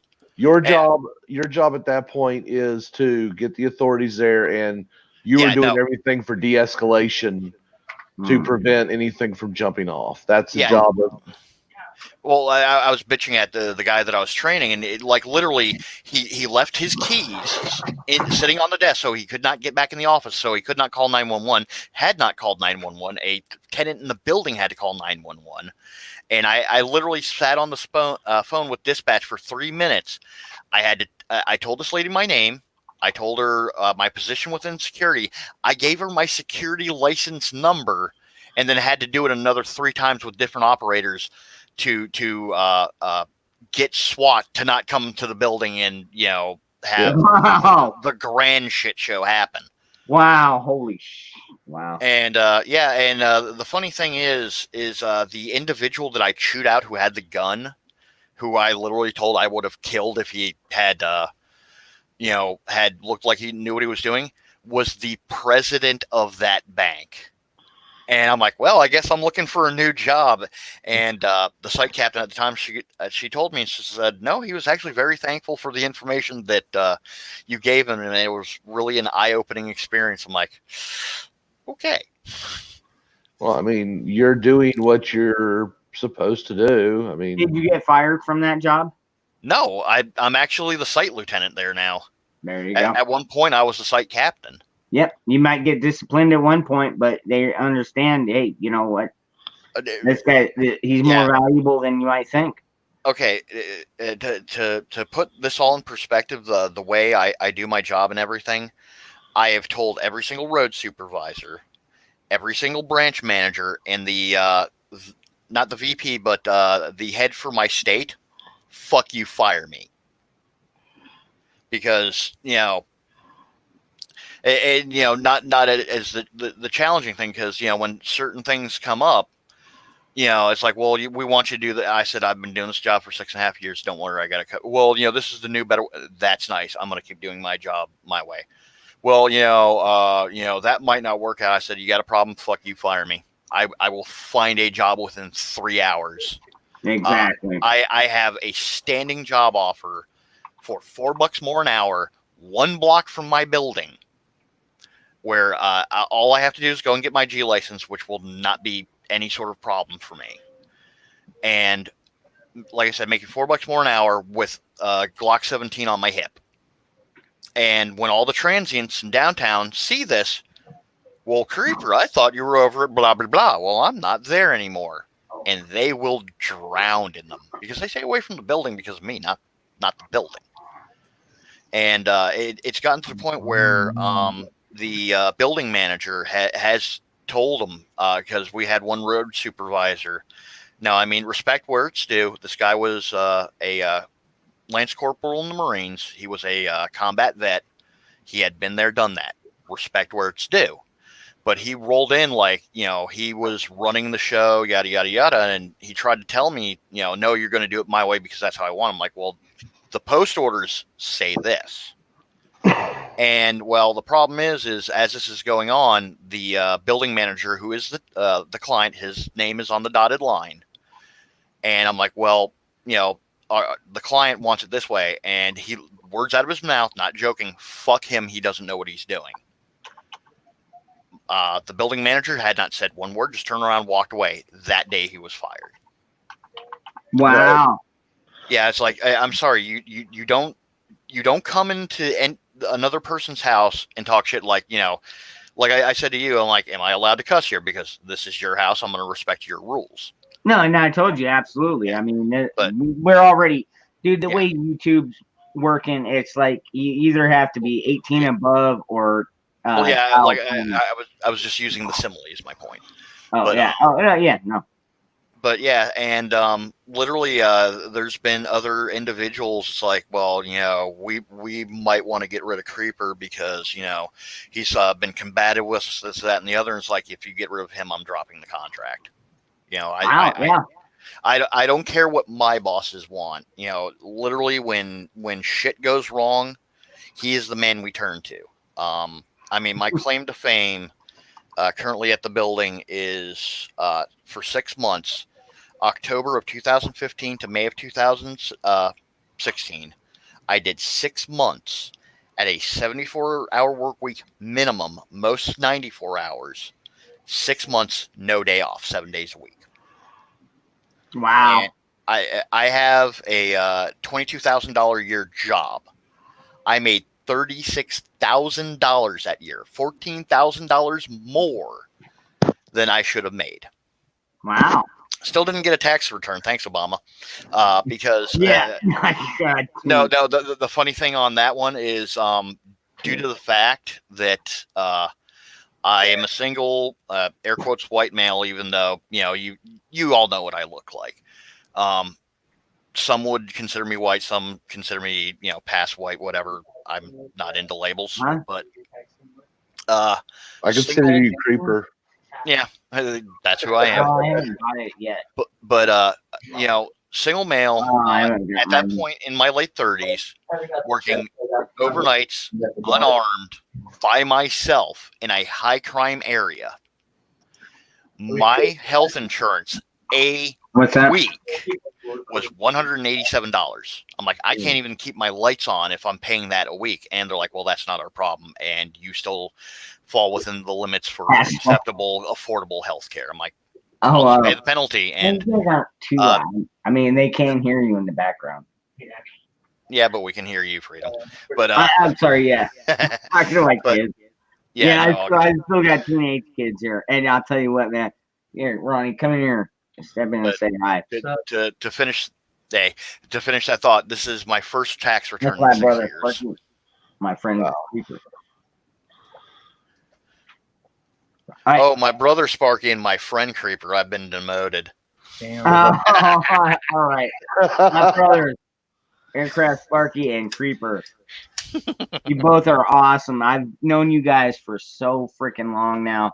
It How has. many years? How many years has it? 2, 3?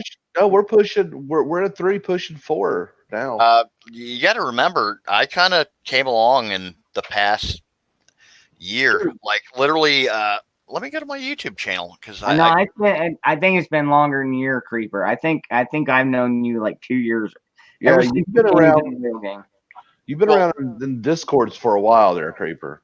yeah. I mean, before you started your YouTube channel, you were trolling Discords. Yeah, well, I mean, I had come in to the Gulf City Discord. I don't remember when, and I had chatted up, but I had lurked watching the streams and watching some of the older stuff for a while, and then once I finally had watched cartoons, and then I found out about the live stream. I'm like, okay, and then I got in the live streams, and what I saw in the community, I loved. And so I'm like, all right, cool. I can get into this. And, my first video, I'm actually just going to go and look it up. Where is it? My videos. All right. Good. All right. 1 year ago, Red Krill tipped 545 by 39. And that was uploaded on December 14th, 2018. What caliber was that again? 545 by 39. It is the round for the AK-74. Which is actually my shit hits the fan rifle. I have a spam can of the military 7N6, Gotcha. which is just it. You think 5.56 is nasty on an impact? What 5.45 does puts it to shame. No, well, well, I already know what an AK-47 does. That's like what do they call it? The rifle for when you need to destroy everything in the room. When you absolutely, positively got to kill every motherfucker in the room, Yeah, no substitute. yeah, that's the one. Now, Whereas an AR, it's a dude. You can't knock it, dude. The AR will put. You're doing AK-47. I'm talking AK-74. And 47 is 7.62 by 39. The 74 is 5.45 by 39. Okay, all right. This is a 30-06. And so, how much bigger is the AK-74? All right. Well, okay. So the 74, the 5.45 round, it is a true 22. It is 220, as where our 22s are 223. There's the 7.62 by 39. So what's the difference? The case length is the same, but like I said, it's neck down to the 5.45 caliber.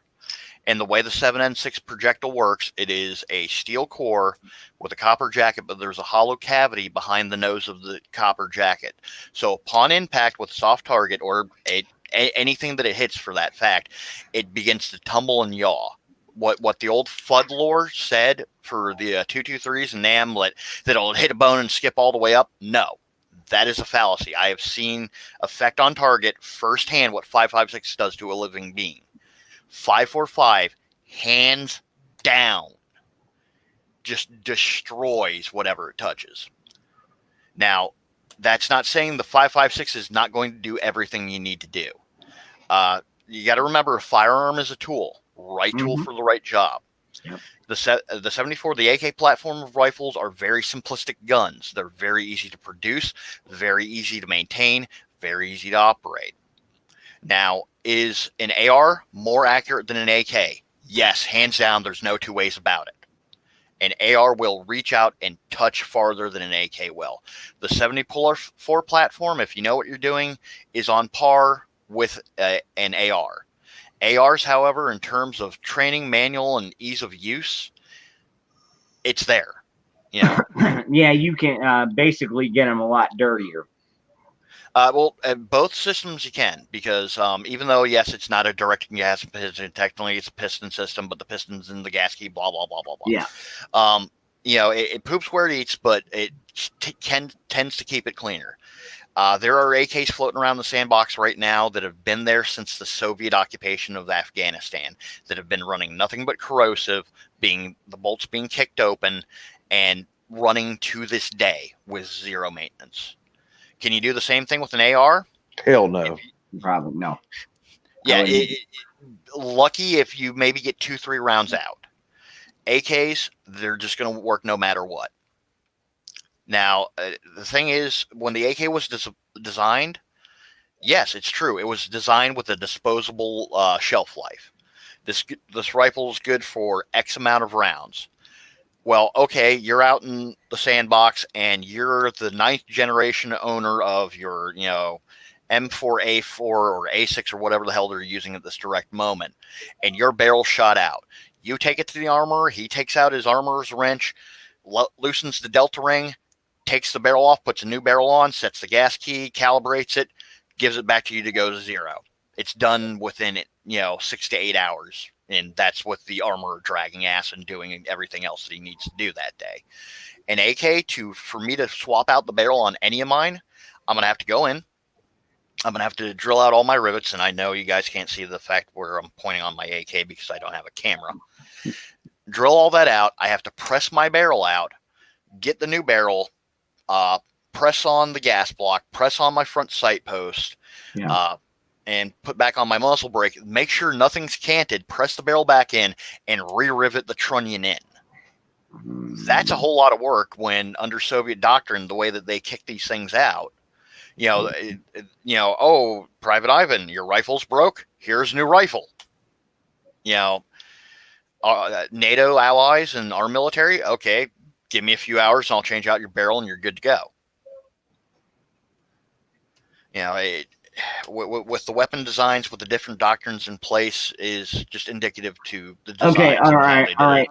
So on that note, Creeper, yep. Which one would you prefer in the United States, which we all are? Would you rather have AK-47 or would you rather have the 5.56? Well, you see, I have the best of both worlds. I own a Galil. All right, so the story behind the Galil, much like the Warsaw or NATO, the Warsaw Pact countries, they have to adopt whatever their parent country is. Well, the thing is, over in Israel, they were using the Mahdi's, which is the Israeli version of the AK. Well, they become a NATO ally. Well, you have to use our rifle. No, we have to use your caliber. The M16 AR family of rifles, fantastic rifles. They do not do well in sand. Period. You can go all across YouTube, look up people fighting in the Middle East. ARs hate sand. It's like, well, we want to use AKs. Well, you have to use 5.56. So they do hate sand, but there's ways to keep your there are ways to mitigate it, definitely. Yeah. But the case in point is they took the AK platform and they chambered it into a 5.56. So literally, they're still getting the familiarity of the AK that all their Israeli defense forces and defense ministries is used to. Okay.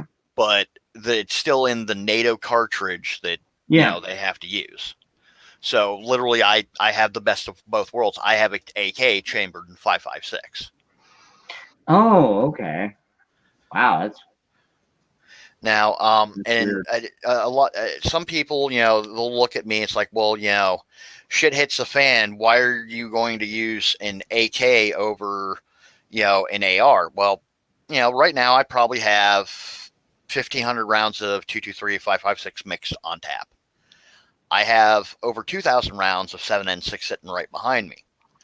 Well, that's the thing is, if someone sees me rocking around with an AK, I'm an undesirable target. They can't use my equipment.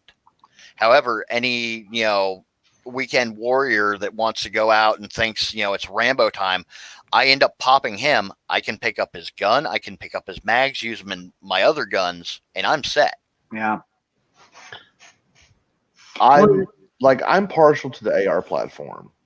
Yeah. But the AK-47, the reason why I don't like the AK platforms is because they don't have the accuracy at range. Yeah, the 47 platform, you're not wrong. With the AR platform, I mean, you're good up to 800 meters now. I don't know why anyone would want to engage at that distance, but and you're about to make my point. Well, you don't unless you're a sniper. No, you don't snipe with an AR though. No, you don't. Yeah, the AR-15 requires a controlled pair to put someone down. I mean, the Army and the Marine Corps is trained. Some people call it double tap. It's called a controlled pair. You fire You fire a pair of rounds downrange at once. So it's pop, pop, pop, pop. Yeah, and normally that's meant to take care of like V-beds, take out the glass, and then the second shooter has the unobstructed shot. But it's because I mean when you hit the human body with a 5.56, it doesn't transfer a ton of kinetic energy, but what it does is it tumbles, and it goes in itty bitty, and it comes out. It comes out like a ball. Yeah. Well, that's any rifle round. I mean, if you get hit by a 223, it's really not much bigger than like a 22. Well, it is a 22, just a little longer. Yeah, and a lot more powerful. I mean, you're spitting out at least another 2,000 feet per second. Mhm. and just that's all. That's what it lies in. Is just the impact alone. And But yeah, the original crux of it is, where Sparky was saying, engagement range of a good AR platform, 800 meters, AK 600 meters. Active engagement range in this day and age is under 100 meters. oh Yeah. yeah, AR is more accurate. AK is accurate enough. I'm guessing Uh, for like 10 feet. I'm just saying. no. If you're shooting No. at 10 feet, you've messed up. Yeah, I mean, I Yeah, well, that's specialize my in medium handgun to too. close quarters. I like Yeah, to train in CQB because honestly, that's more likely with the scenario I'm going to have to deal with in a security job or my day to day life. I'm going to be sitting somewhere at my home, out to dinner with friends or something, and something's going to go down, and I got the gun on my hip. That's what I'm going to have to deal with, is close to CQB style distances. Now, And can I use a rifle at range? Yeah, it's just where my expertise lies is slightly different. it's I mean, honestly, in the world of close quarter combat and urban combat, you're not going to be dealing at range primarily. no, Uh, 10 feet or Benny less. Benny Bob Maybe asked 20. if I like to Maybe do 20. C-130J. Let me tell you, I used to fly in Hurricanes in the C-130J, so yes. And that's the bulk of what's over at the Coast Guard. Excuse me, Yeah. Air Base, not too far from me. So Well, they're doing away with the H's and the H3s because they are just obsolete. I mean, is what it is. yeah, so you know, like we both said it now that engagement ranges are closer than Yeah. the rifles were built for. So I mean, AR is more accurate, yes, but AK's good enough. AK, you are trading, a bit more recoil, bit different fundamentals for, and yes, I know everyone will start bitching the moment I say stopping power, but the kinetic energy transfer, impact, and Oh yeah, effect on target is better than the AR. Yes. it truly is. And But I'm an AR fan. Dude, and I'm an AR guy, but I, do I understand that AKs have a bigger bullet? Yeah, I know. I trust me. I reload my own weapons. Or well, I haven't started reloading, but I know enough about reloading that yes, I know that AK platform has much bigger lead, traveling not quite as fast. See, that's where you're trading off. You're trading off with caliber due to just the foot I count. would rather deal with subsonic munitions any day over supersonic. When it comes for pure energy transfer, a subsonic round is much better over supersonic. That's why I it's shoot a short and fat, 40 gets the over a job done. 9 mm. Short and Okay, fat yeah, sometimes gets the job done. But yeah, Yeah. that was the other thing that I was going to touch base on, and I say this on a daily basis in my security life, and at my job, or at the gun shop. Excuse me. When people will like look at a 22 and they'll laugh at it, it's like, well, you want to get hit by it? Caliber's nice, shot placement's king. And yeah. one of the nastiest rounds to be shot with is the 22. Oh yeah. It's I've seen more people get permanently disabled over a single shot from a 22, where you get shot with a 9, it goes right through your shoulder or your leg. A 22 bounces, goes in your shoulder, comes out your foot, out the bottom of your foot. Yeah. Very rare circumstances for that one. There's a lot of FUD lore. I've seen a lot of 22 flesh wounds. One of my first security jobs was actually in a very bad housing development, and that was actually the little hood rat's favored caliber because it was dirt cheap on the illegal market. 9 times out of 10, your gun was some stolen 22 revolver or like a 25 auto Raven, which 9 times out of 10 those just outright failed. So we would actually Yeah. rather them have that But I've seen flesh wounds like where, it'll go into, like, say the bicep hit the bone and ricochet out. Yeah. But, the whole, it hit them in the shoulder and then, it tumbled down all the way to their foot. And no. Well, I The had a amount friend of mine directly after 9/11. He was at a bar hitting on a girl. Guy got upset because his girl was flirting with another guy. Decided instead of shooting his girlfriend, he'd shoot my buddy. They were kicked out of the bar. Buddy tries to walk away from us like, hey, we're done here. Your girl was hitting on me, whatever. Don't be mad. Dude shot him in the back and trounced his.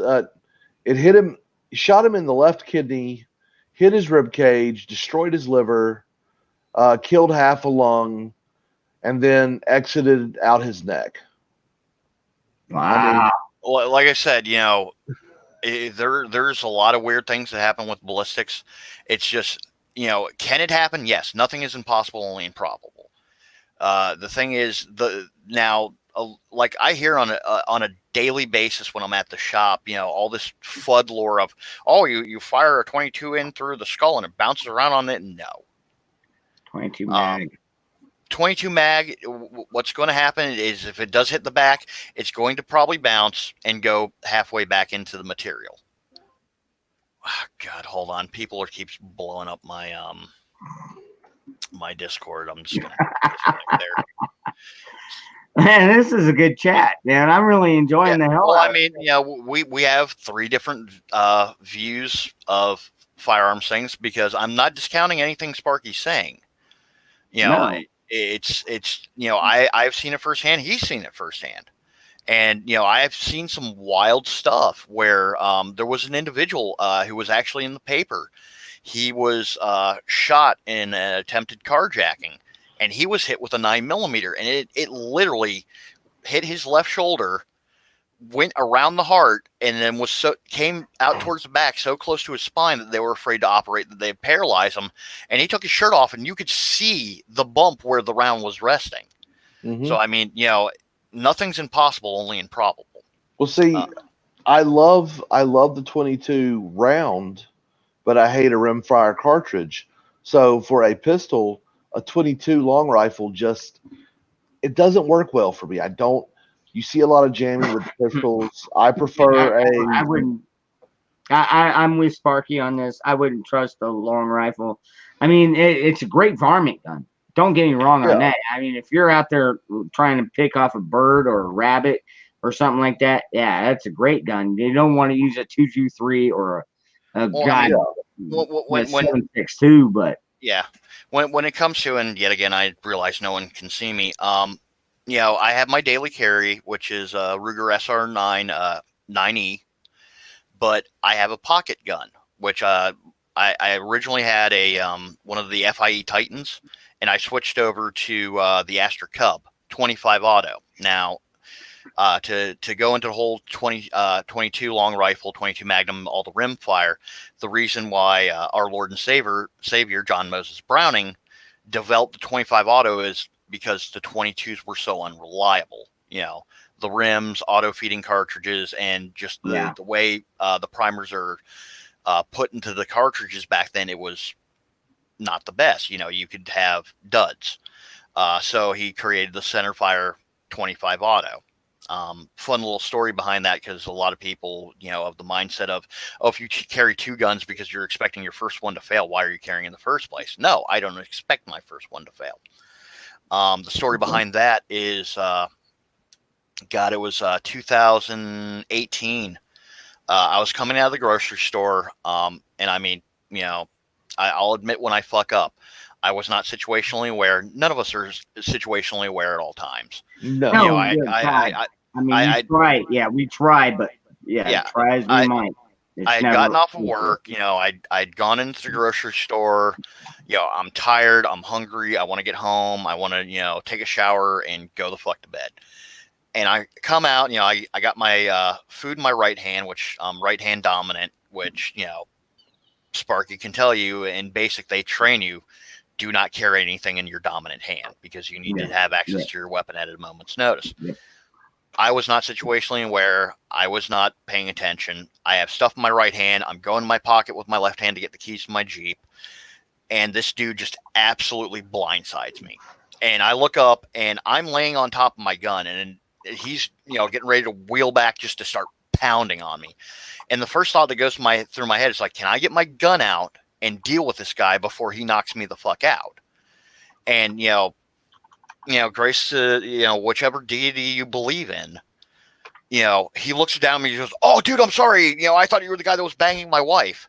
I'm like, "I'm not. You almost What got the shot." hell? Be. Oh my! Are you? Yeah. Wow. Yeah. But Wow. now I should plow your wife just because you're an asshole. Yeah. No, Oh no, my no, I said, God. I'm not. Wow. And I almost shot you. Get the fuck off me. And it made me think because Dude. I used to carry 2 guns on me. And I'm like, could I have gotten to my primary carry before he knocked my ass out? Because if he knocked my ass out and starts going through my shit, the first thing he's going to find is my gun and he's going to kill me with it. So I started carrying a little 25 caliber pocket auto. It's not a big cartridge. It's not the most powerful cartridge. It's but enough to stop a man.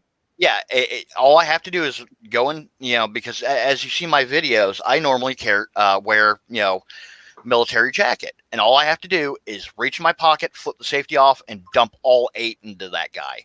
It might not kill him, but he's going to leave me the fuck alone long enough for me to get to my primary carry. As long as they're not, flying on, face-eating bath salts, hello Miami, and Right. or PCP, they're going to leave me alone. And that's the reason why I carry a backup gun. It's not that I expect my primary to fail. And as Sparky said, I was a Boy Scout too. Hey, 378 Sunny Lane Council. Sadly, my troop no longer exists, but be prepared. And sometimes we have to have that oh shit moment, that close call to wake us the fuck up. And that, thankfully it worked out to my benefit. And, I just walked away with some minor bumps and the guy walked away at all. Yeah. And, sometimes it does take that situation. I've had guns drawn on me.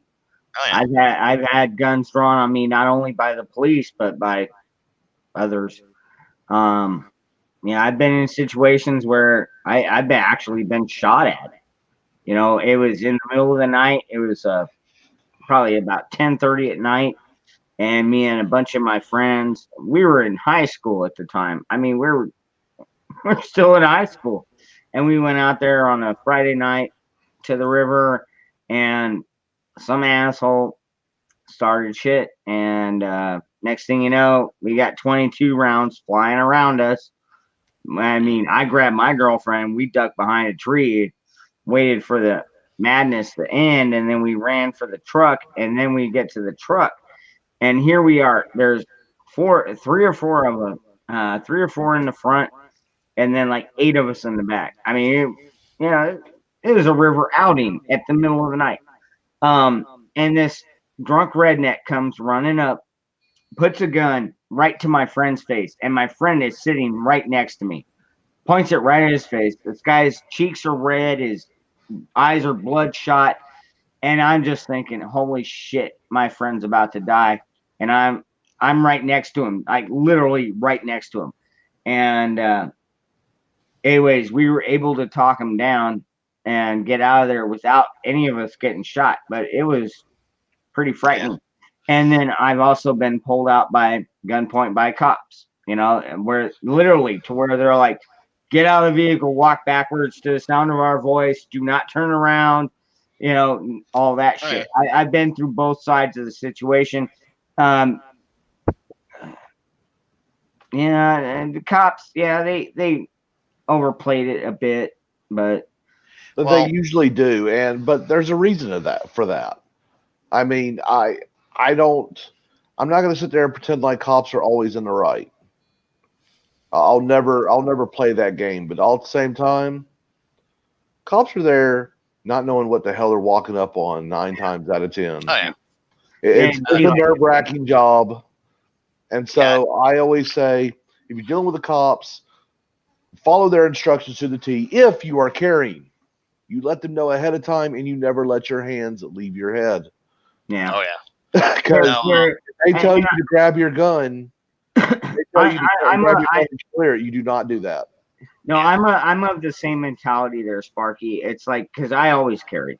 I mean, I don't leave this house without a handgun, at least. And so the way I see it is, most likely if the cops are coming to my area, it's because if I've had to use my firearm, I do have protection. I do have an attorney on retainer. I've got USCCA.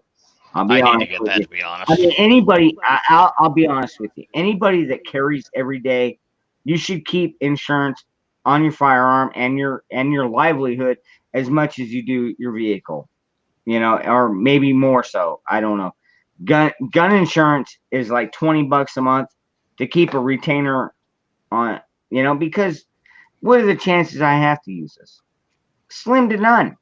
And I hope to God I never have to. But the chances of me not ever taking this with me is slim to none.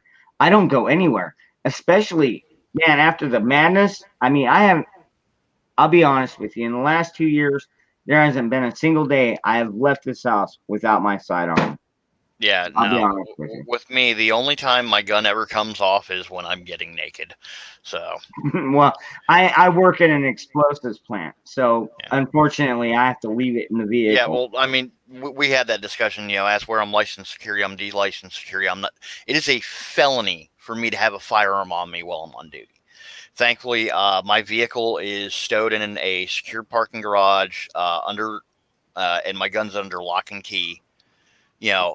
So they really can't say anything. And they tried to start shit with me over that one. Well, you have a gun, you could go get it. I'm like, it doesn't matter where my vehicle is. If I wanted to go and get a gun, what's stopping me from just leaving the site, jumping in my Jeep, driving home, grabbing whatever I want to grab, come back and wait? Well, get the fuck out of my office. But when it comes to as we were talking about, dealing with law enforcement and everything, I've had to deal with that more times than I'd like, and I've had it where they freaked out, and I mean that's one of the other reasons I wear the jacket that I do, because it hides my uniform. Because some of the law enforcement in my area, they're like, "Oh, you're licensed security, that's cool," and the other one are like, they see the badges like, "Are you armed security?" I'm like, "No, sir, I am not, but I have a Florida State carry concealed permit." And the moment I say that, their hand automatically goes to their gun. I'm like, Yeah. "Hey," I very calmly, I will tell them, "I have a carry concealed permit. Now, if you would like me to get out of the vehicle so you can take custody of my firearm for your security, and more namely mine, then I will produce my carry conceal." And I tell them I will use my pointer finger and the thumb of my right hand. Those are the only two things that are going to go into my pocket. I'm going to pull out my wallet. It is a black leather wallet, and I will produce my carry conceal for you. You make everything plainly, obvious in very deliberate movements, so they can easily see what's going on. Well, I'm the same way. When I get pulled over, I keep my hands on the steering wheel. They come up, they're like, "Hey, do you have a weapon in the car?" Well, I've got my 40 in my lunchbox. I keep it very close to me, and I've never had an issue. I mean, they come over, they'll run it, they'll check it, and within like less than 10 minutes, they come back and tell me, "Here's your gun." Hell, the last time they took it, it was fully loaded, and it came back to me fully loaded. Yeah. He didn't even chamber around. He just looked at it, ran it, and made sure it was legal. And actually, that's one cop right there. I'll tell you what, I trust. He's one sheriff I trust. Yeah. Funny enough, the last time I got pulled over, discounting, I have this wonderful little problem that me and my father have the same name. The only difference is his middle initial is different, and he's on the registry for my vehicle. So like literally they'll pull me over. It's like, "Mr. Draper," "Yes, sir." It's like, "Can you tell me why there's a June sticker on your license plate when there's your birthday's in January?" I'm like, "Because you're looking at my father, because his middle initial's L, mine's M, so alphabetical, and then date of birth, he comes up first. But the vehicle's mine and the tag's in my name." But whatever. That played into the last time that I got pulled over, and this was kind of a funny thing. So I'm driving home, and I get pulled over, and young officer, he comes over, and me being me, I can notice he's nervous. And I'm like, "How you doing today, boss?" And he's like, "Well, good. Well, the reason I pulled you over is you have the wrong sticker on your license plate." And I explain what's going on. And I tell him I get a lot, and here's my license registration. And he goes, "All right. Is there any weapons in the vehicle?" "Yes, sir. I have a Florida State carry concealed permit. I have a loaded 9mm at a 5 o'clock holding my holster. I also have a 25 auto in my right jacket pocket." And he goes, "Well, can I see your carry conceal?" I'm like, "All right, I'm going to turn towards you. My hands are going to remain on the wheel. I'm going to use my pointer finger and my thumb on my right hand. Those are the only two parts that are going into my pocket. I'm going to pull out my wallet, blah, blah, blah. You've heard this part before." And I show him my carry conceal. It's like, "All right, just do me a favor. I'm just going to make sure everything's okay." And he goes back, and as he's coming back, I notice an unmarked cop car pull up and go code 2, just puts his lights on, no sirens. And it's like, "All right, well, Mr. Creeper, you're fine and everything." I said, "How long you been rolling on your own?" And he just kind of looks at me and go, "About a week or two." And he's like, "Is it that obvious?" I go, "To be honest, yeah." He goes, "Well, you've been very cooperative, and thankful for that." And cop comes out. Holy shit. It is the guy who teaches the carry conceal class at my gun shop. Wow. Nice. Now, this guy, 9-year Force Recon Marine, 11 years as a Florida State Trooper, is current PD and SWAT for my town. Wow. And he looks at me, he's like, "Oh, hey, Creeper." I'm like, "Oh, hey, Will." And they're like, "Wait, you know each other?" It's like, "Yeah." And we start BSing right there. And it's like, "Well, I'm glad that Mr. Creeper here was a very cooperative and polite individual." And Will laughed at him. He goes, "Why are you laughing?" He goes, "Well, if he wasn't, you literally stand zero chance." He's like, "What?" He goes, "I seen quarter of what this guy owns and maybe a fifth of what he can do. No offense, bro. You wouldn't have been coming out of that one alive." I'm like, Wow. "Good thing I'm a nice guy." It's kind of humbled the guy, but it was a funny moment. But the cop, the new dude learned. I got a laugh. Will got a laugh, and I got to go home and get drunk. So Yeah. No, I got you, man. I totally get that. And Creeper, man, I've enjoyed this, but I have got to call it. Thanks for having me on, Freedom. no problem, Sparky. Hey, thank you for joining us. Definitely. I've always watched I've watched quite a few of your chats, and I've always been there for you, brother. Oh yeah, and I appreciate your support. And I see people in your chat right now that I see in my chat, and Yeah. I'm always thankful for all. And for you know all my what? viewers. You're probably gonna see more of them because we are constitutionalists, we are freedom lovers, and that's the whole point of my channel. I don't go by Dangerous Freedom, for any other reason than I respect the rights that were given to us. And even in Ronald Reagan said it back in the 70s, 80s. I don't think people really understand the freedoms that were given to us by our forefathers. And we got to use them or we're going to lose them. Well, when it comes to stuff like this, the quote that I always go to: "The world is a dangerous place, and the only way for someone to feel safe is to be dangerous themselves." Thomas Jefferson. Well, I mean, I'd rather live dangerously through freedom than securely through slavery. Amen. So, that's actually my screenshot on my rather die on my feet than live on my knees. Amen. There you go. But for those of you who don't know who I am Aircraft Spark. You can find me on Twitter at Redtoon Adventures. That's REDTOONADV on the Twitters. Give me a follow. I'll give you a follow back. You can also catch me on my live streams that happen every Wednesday night at 9 p.m. CST. That's Central Standard Time. The show is called Thursday Night Streams on Wednesday night, where I shit talk and do dick and fart jokes. Yeah, with your buddy Fluffy. You know it. Man. I do like Fluffy, man. He's a good guy. He is. He's running into some bumps right now. He is not happy being a teacher. I don't Oh, blame him. a teacher. Yeah, he recently became a licensed teacher in the great state of Mississippi.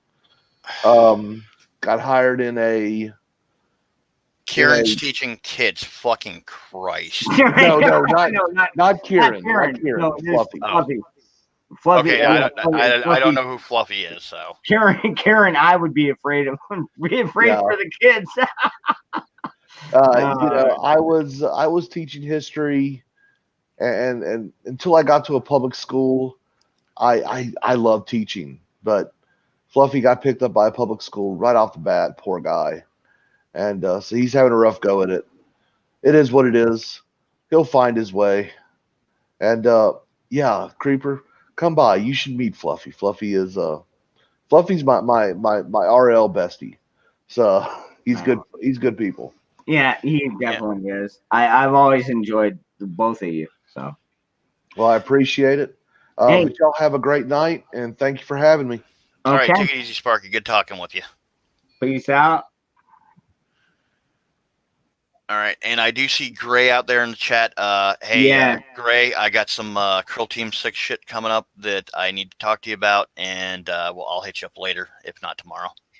Yeah, why don't you hit me up with that too? Actually, well, that's the thing that I need to talk to you off air about, to be honest. Oh, okay, yeah, because YouTube might not like what we're doing. Well, okay, to take a non sequitur, or not non sequitur, but take it off page for a moment. You know how my vacation's coming up, correct? Yes, you told me. All right, so there is an individual who I'm not going to say who it is yet, but member of the Whale Gang. I'm going over to the East Coast of Florida. Through him, I'm getting access to a private range. Like I said, I'm going to be able to do all sorts of crazy shit that I can't do at my normal range. You know, tracers, Nightfire, Tannerite, some storyline stuff for the Gulf City streams and whatnot. And yeah, there's some things that I need to talk to you on that end about. So I don't want to give away too much. No, I got you, man. And honestly, some of this, it's gonna have to be kept for private view. Well, it's all going to go out on the Fright Power Hour stuff. But can you can Ghastly get away with full auto? I don't have any Class 3 firearms. Oh, really? No, dude, I can't afford NFA. Yeah. I mean, I thought maybe where you worked, you were allowed certain. No. The shop that I work at is a Title I class, I think, is 7 dealer, which is Title I firearm shop. So that's pistols, rifles, shotguns, single action only, semi-auto, and the like. What do you have silencers? No, that is still Class 3 NFA. Really? Okay. So Yeah. my local gun shops, they're mostly Class 3 then. Yeah, Class 3 or Class or 3 above. SOT. Or above. Class 3 or above. I'll just leave it at that. Now, there may be some private individuals that are going to be coming out to the range that do have their own paperwork for their own firearms, and if they choose to let me use their firearms while in their presence, that is completely legal. In the state of Florida, Rick Scott on his way out fucked us hard. He originally did the bump stock ban. Sadly, that's federal now, even though bump stocks were a toy. They made your gun unreliable, yada, yada, yada. What he also did is the Echo trigger, which is the reason why I bought my Ruger 5.56. Is that the binary? Yeah, fire on the pull, fire on the release. Yeah. And, my video drivers just failed. Give me 1 second. Okay. There we go. All right, sorry about that.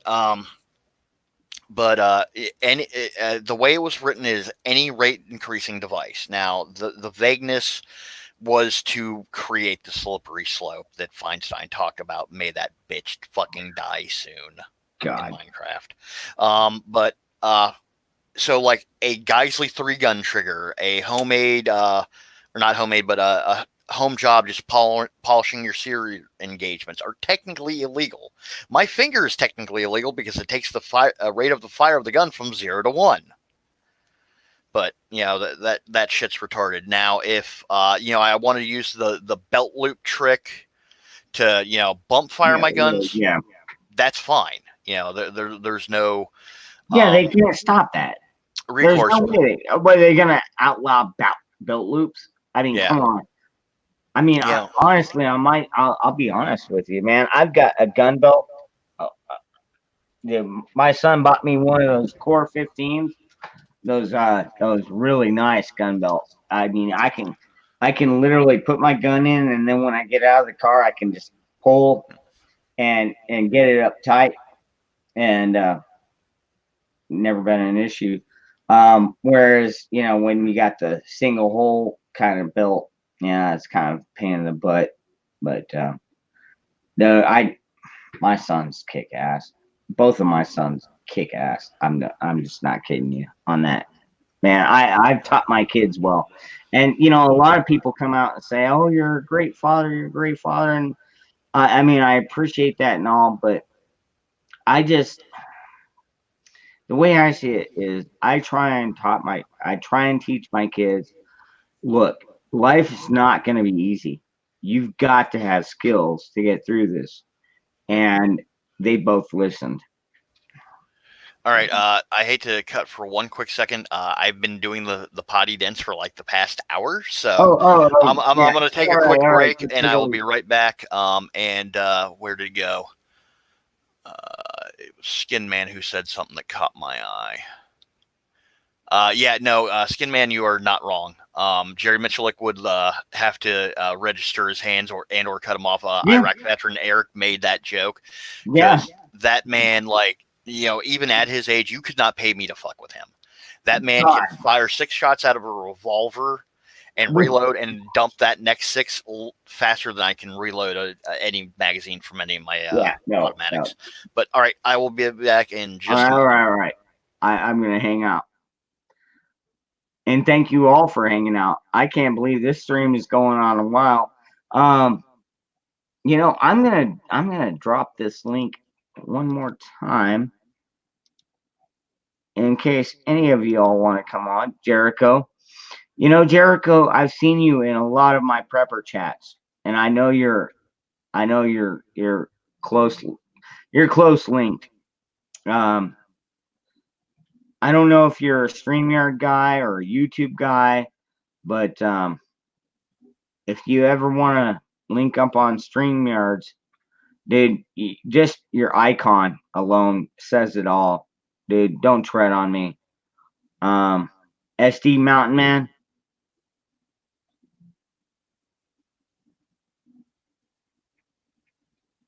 Yeah.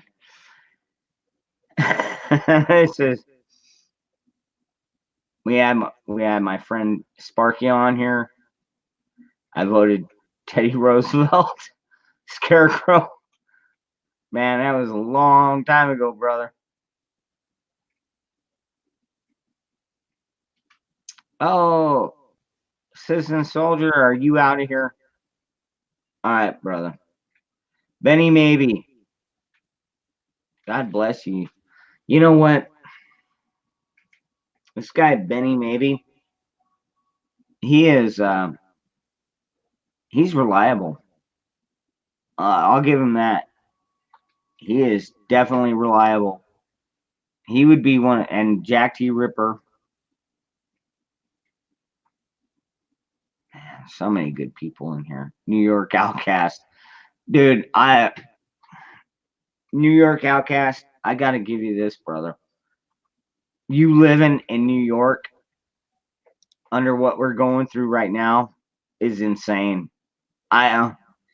You need to give us more insight. I would really like to have you on one of these times to give us your background, because I'm on the West Coast. I'm Southwest. I'm down in Arizona. All I can gather from what I hear about New York is just what I hear from the news. but I don't have a whole lot of friends to tell me about the news. That's why I would like you to tell me what the hell is really going on in New York. I mean, are you in New York outskirts? Are you like uptown New York or downtown New York? I mean, where in the hell are you at? Because I know there's parts in New York. Great part in New York is totally conservative. So it's hell. Okay. I have returned. All right, good. Now it's my turn. Now I have to be entertaining. Yeah, do it. All right. Well, Chad, any questions for me? I'm a know-nothing 40-year-old guy in the middle of Florida that have some marginal life experiences. In before, Gray just starts asking me retarded shit trying to embarrass me.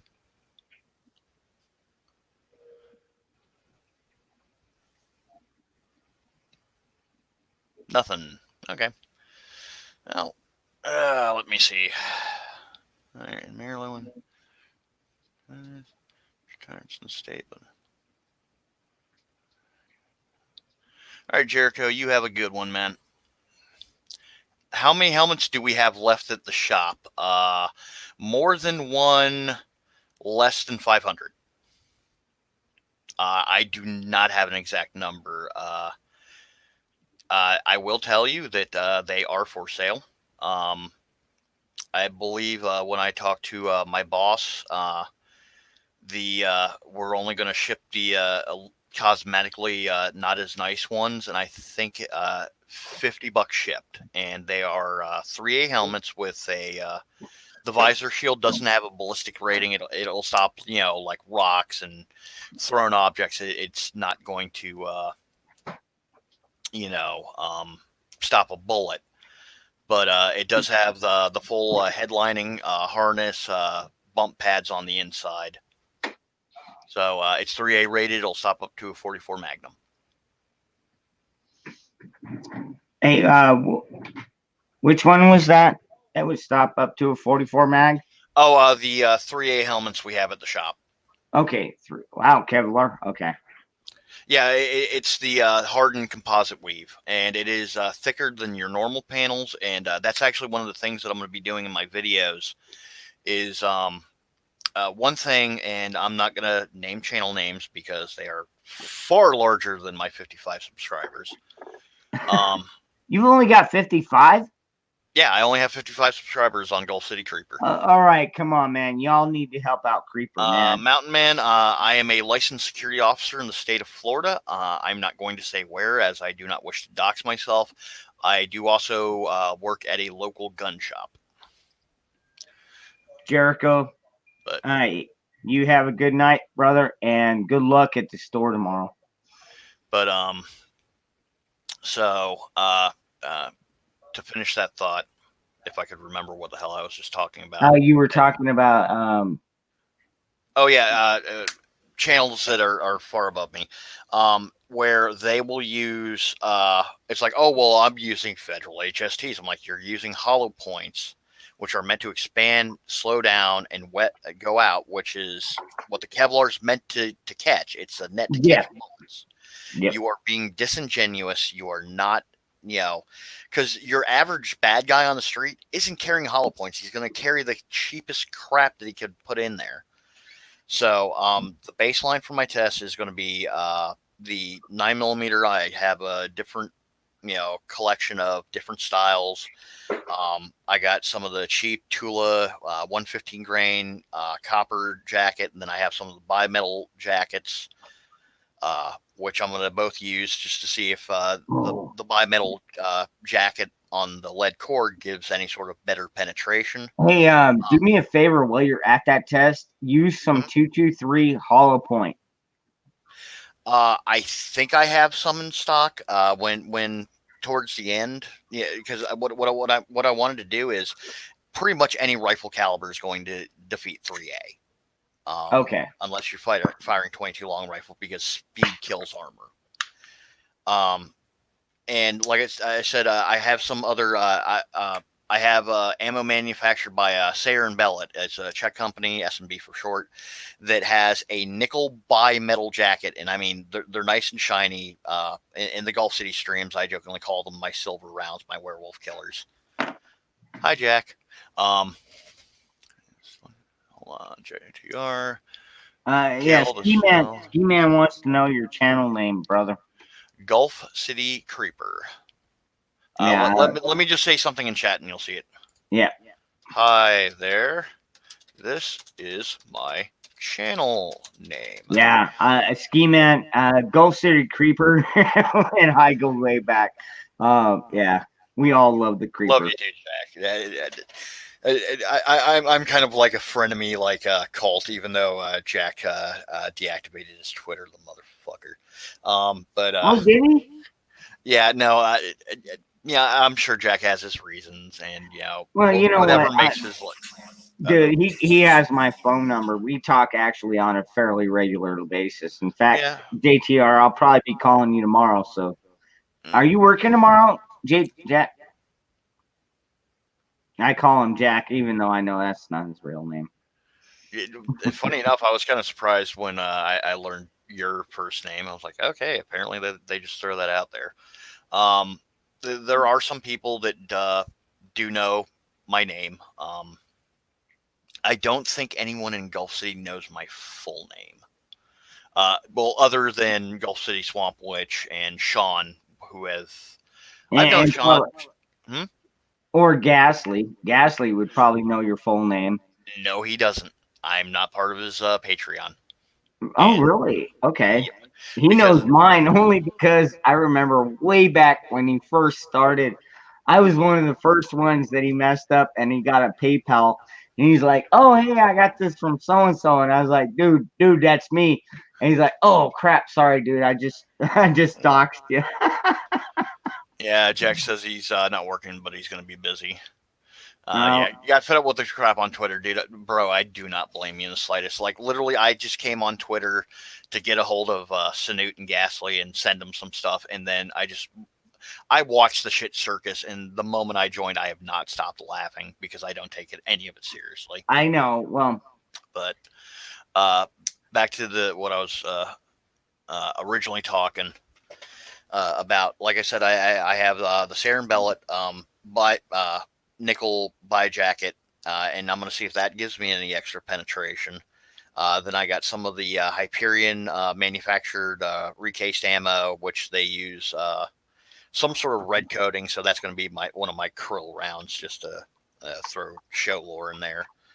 After that, I'm going to step it up to 45, which we know 3A is going to defeat 45. But it just for part of the control test. I also picked up some 357 Magnum for one of my revolvers. Yeah. And I'm not bringing any shooting it with anything below a 9mm because we all know it's going to stop. Even though I have a plethora of 32 ACP guns, I'm kind of a fan of the cartridge. Mm-hmm. But what's going to do it? And yet again, I realize no one can see me. But I have an M57 Tokarev now. This is my shit hits the fan sidearm because the surplus ammunition for the gun, certain countries, China being actually one of them, but Poland, Bulgaria, Russian, and there's one more in there that I always forget, have a steel core on a copper jacket. Now, the round, the 7.62 by 25 Tokarev cartridge leaves the barrel anywhere from 1,500 to 1,600 feet per second. And I've seen firsthand that this punches through 3A. Now, due to the fact that the helmets are, the compressed bit thicker weave than what you would get in your body panels, yeah. I want to see if the Tokarev will defeat the armor. And that's going to be, basically the killer cartridge. But before that, I do have a 44 Magnum, and I got some full metal jackets, and I will test that rating. All and right. Then you're going to make a video about this, right? Oh yeah, it's all part of my vacation plan. I'm gonna the armor piercing test is going to be a video. I currently have 2 3A helmets that I'm going to use. Then there's going to be the tactical shooting course, air quotes, where I'm going to have a Tannerite target and do some show lore related stuff. And then there is some specific storyline stuff that I'm going to do that I really don't want to touch on this direct moment, as I'm still tweaking the script. But Gotcha. yeah, on that end, I am a writer. I have been professionally paid for my writing before. Wow. I've been doing stunt shows and everything since I was 16. I've been part of Renaissance festivals, pirate fairs, conventions, you name it. I could actually easily picture you in a Renaissance fair. Oh, You pull out your axe. I posted one on the Gulf City Discord before of me at my local Ren fair and my Knights get up. Oh man. You know what always gets me is those girls and all the bustiers. Oh God. I just fall in love.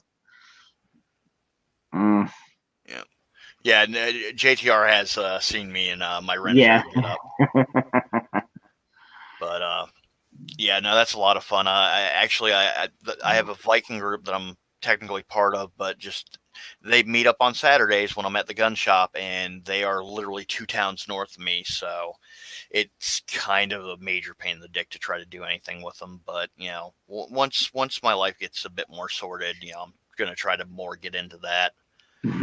I'll But be honest with you, man. Our Renaissance fair out here, mhm. kind of fucks us up because it's on our way to the gun range, and then we have to deal with all this traffic that is slowing down to get into the Renaissance fair.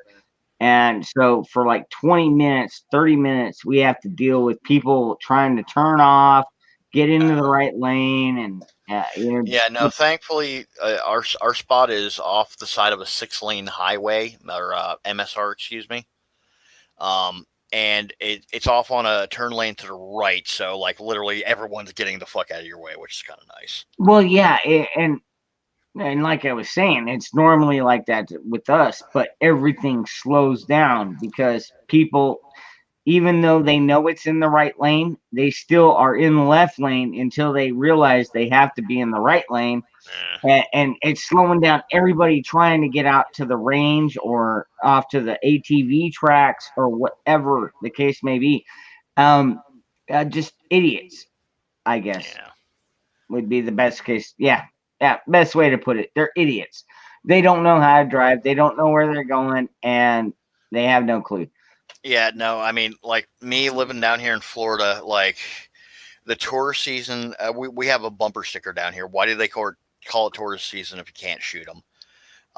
We have a lot of different bumper stickers. It's like, thank you for visiting Florida and bringing commerce, but some of us actually have to get to work. We're not all on friggin' vacation. Well, I saw my neighbor's truck the other day. He had it pulled out in front, and he's got a couple of the oval logo stickers. One said 7.62. The one right below it said 5.56. I was like, yeah, so he's a gun guy.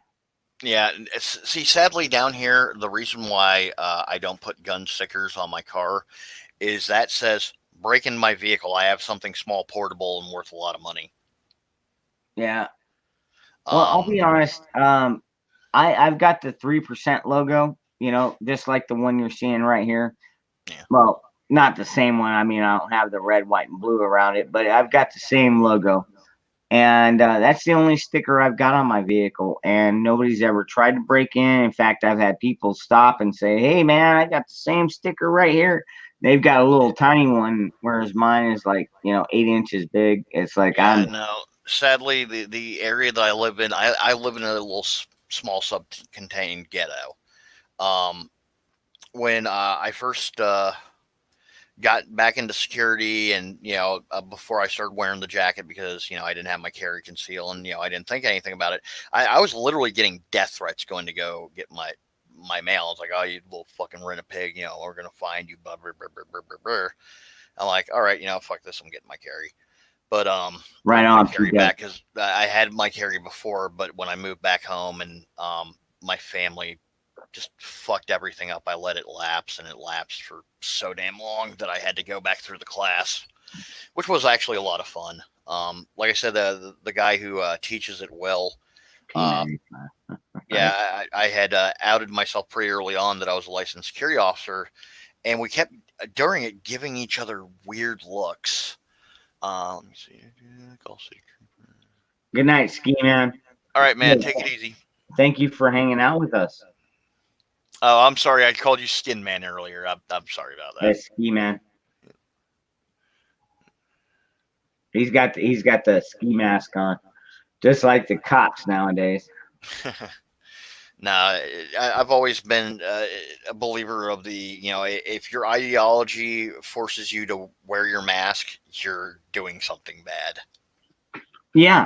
Oh, you're not wrong on that, dude. I agree totally because I never wear a damn mask. Well, except the one time you're talking to Umbreon, but that was storyline shit. Yeah. Well, I've got my. I do have my Patriot mask. Yeah, but yeah. For Mountain, I go on vacation as of the 22nd. So at some point past noon on the 22nd, I'll be in the area that I need to be at. I'll meet up with a couple other Gulf City members, get everything situated, probably get some food. And then one of the videos that we're going to be doing, which I've already talked about, so I don't mind saying which. Yeah, but one of the videos that I've talked about is a nighttime shoot where I'm going to take some of my more boisterous firearms and fire them at night to see how big and bright of a muzzle flash I can get. There you go. I do have some red tracer rounds. I got some 22 long rifle, 7.62 by 39. I almost got my hands on some 5.56, but that slipped through my fingers. And I also do have some in 30 carbine because I do own a World War II up through Vietnam M1 carbine, which was also part of the Korean Lend-Lease program. But I'm gonna fire those off 2 rounds apiece, and the one that I know for a fact that I'm gonna get a beautiful fireball out of because I get it every time. I have a Russian 1942, just sherry condition M44 Mosin. So wow, it's like 16 or 18 inch barrel length, and I got some nice and hot S&B rounds for that, and I'm not joking when I say I get watermelon sized fireballs out of that gun. wow. Yep. And Holy crap. I jokingly refer to it as my asshole gun because I do enjoy firing Mosins, and I make no illusions about what they are. They're like 5 MOA guns, but guess what? 5 inches center mass, that's all kill shot. But what I'll do is I'll have some of my warmer loads with me, and I mean even like Tula, who infamously undercharges their ammo, I still get huge fireballs out of that thing, and it's loud as all fuck. When I touch off the first round, the lanes go silent because I'm in an indoor range. Everyone on the other side of the plexiglass is looking at me because every time I fire that what gun, the hell is he shooting? the plexiglass shakes. I had 2 guys that worked at CENTCOM, McDill, that were in the lane next to me, and they were just joking around. They brought out a 3-06. It's like, oh, we hope this isn't too loud for people. I'm like, all right, motherfuckers, you want to play? Let's go. You want to be dicks? I've been doing it a lot longer. So I loaded up 5 rounds, and the first one touched off. Both of them units said, the fuck is that? They look at me. I rack the round out. It goes flying off. I'm like, that's the roar of Soviet Russian. I rack off another round. They're both just staring at me, jaw dropped. I'm like, you want to shoot it? And they're like, yeah. I know. But, and that is the same reason nobody wants to mess with Russia right now. Yep. Oh yeah. No, my lever action. My Glenfield. Yeah, Jack talked about that. That is a fun gun. I'm not gonna lie. I did not expect it to be that fun. It's just loading in the rounds through the King's Gate. I inherited my mom's so soft skin. I literally it did something where like the like standard infection you get from like ripping a hangnail out. I got that from just loading the gun too much.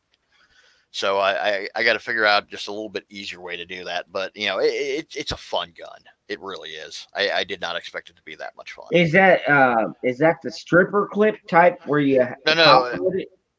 For the Mosin, I can, but for the Glenfield, it's made by Marlin. It's just your old cowboy lever action gun, and the Kingsgate, aka the side loading gate on it. Okay. So I mean, I could just run the action open, toss around the breech, and then close it and fire it that way quite easily. But yeah.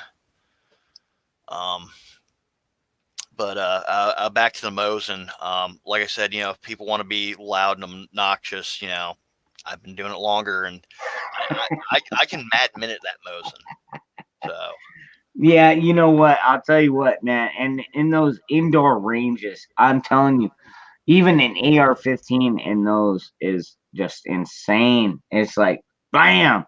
You hear people popping off pistol rounds, even up to 357, and then you fire 1, 2, 2, 3 round, and it's like, holy crap! Everybody's like, wow, that's yeah, I loud. mean, my 545, same deal. It's a small projectile moving really fast, and Creates one hell of a pop. yeah, the quote red quill rounds. I mean, that's just the Hornady critical defense with the ballistic red tip. But Hornady likes to load their defensive ammo just a little bit on the warmer side, and then on top of that with just the nature of the 545 cartridge. I mean, it just comes screaming out. Yeah. I mean, you can look at any of the videos where I shoot my 74, and every time I touch that bitch off, it's a muzzle flare. And I mean, the 74 break on there is infamous for that. It's and it also makes the gun in full auto just so much more controllable. On my Serbian NPAP, I have a 74 style break on there because just it makes it so much nicer. Let me see here. Yeah. You've got access to so many cool guns, dude. Yeah, I mean, it's taken me a while to bring my collection back up, and thankfully my gun shop, we specialize in military surplus. I mean, up until about maybe 5 years ago, that's all we dealt in, and we're well known. If you can't find some weird obscure part on numeric, come to us. We had a guy come in looking for a VZ2 VZ52 front sight hood, and it's like, yeah, numeric sold out, and I went to a couple other things. Do you guys happen to have one? And the guy I work with was like, oh yeah, we got a ton of them. What? Really? Yeah. I mean, like the county I live in, if you want, actually no, a couple other gun shops did pick up some 7.62 by 25 Tokarev, but like you want 7.5 Swiss, you got to come to us. You want 7.5 French, you got to come to us. You want 7.7 Jap, you got to come to us. You want 8mm Lebel, you got to come to us.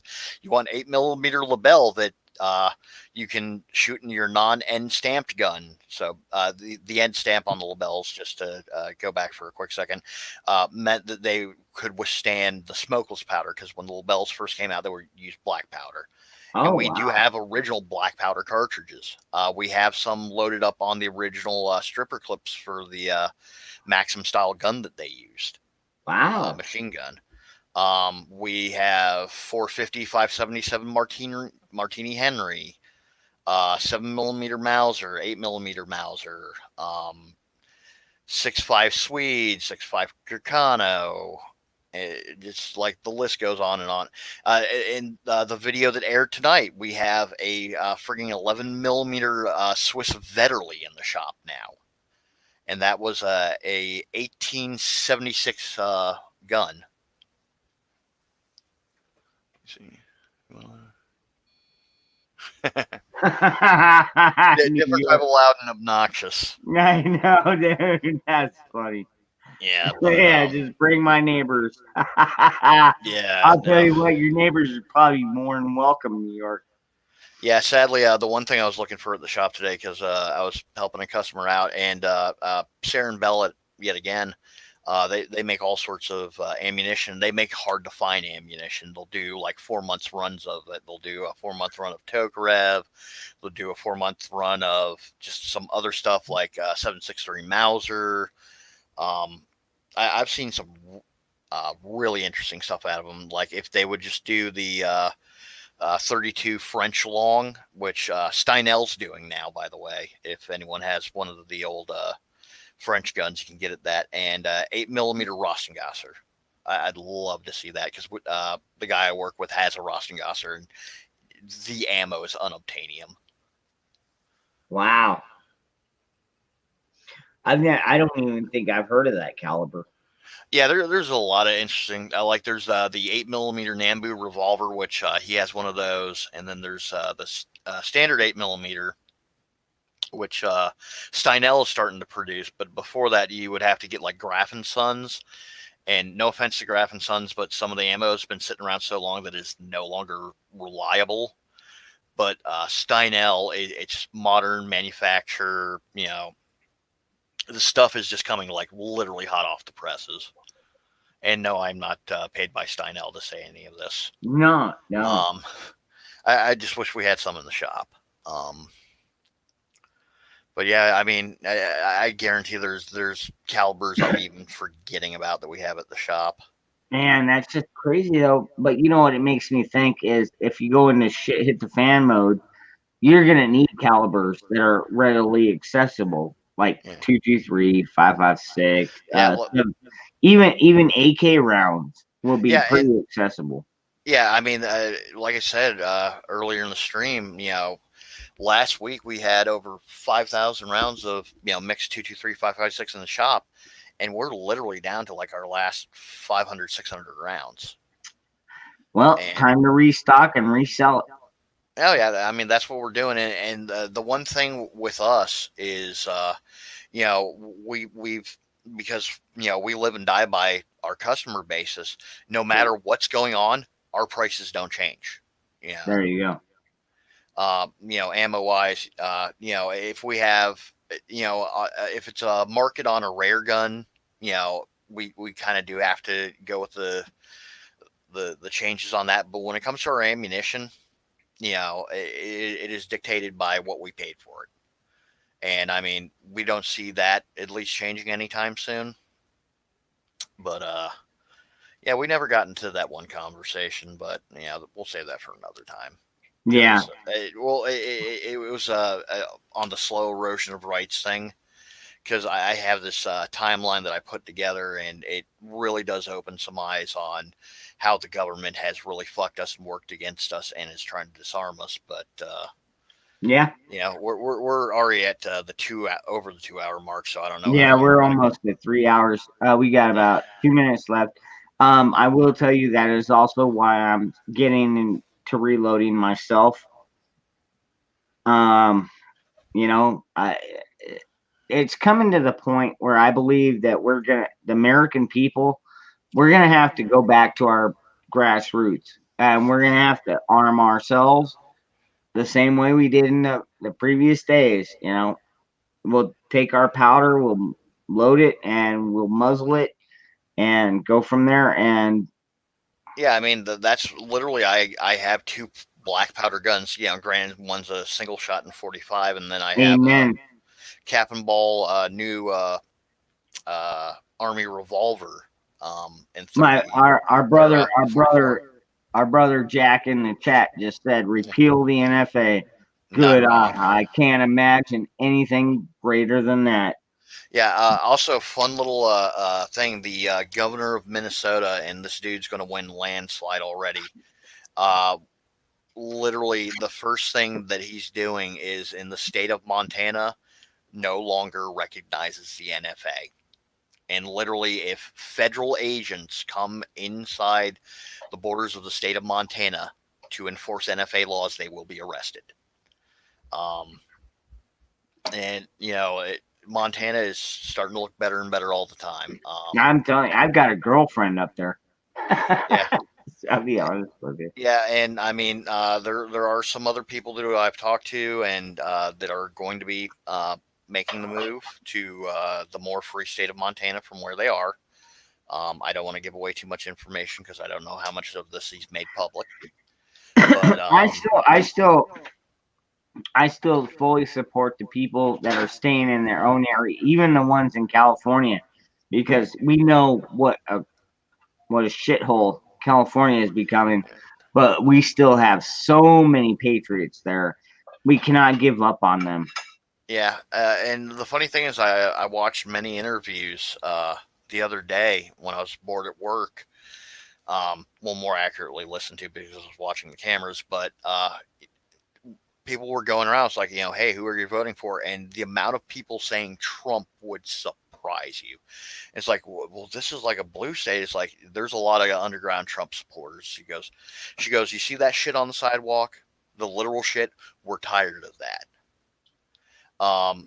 And I mean, in my professional life, when I'm on the clock as a security officer, you would not believe like the amount of people that I have to deal with. It's like, well, you can do it in California. Well, this is in California.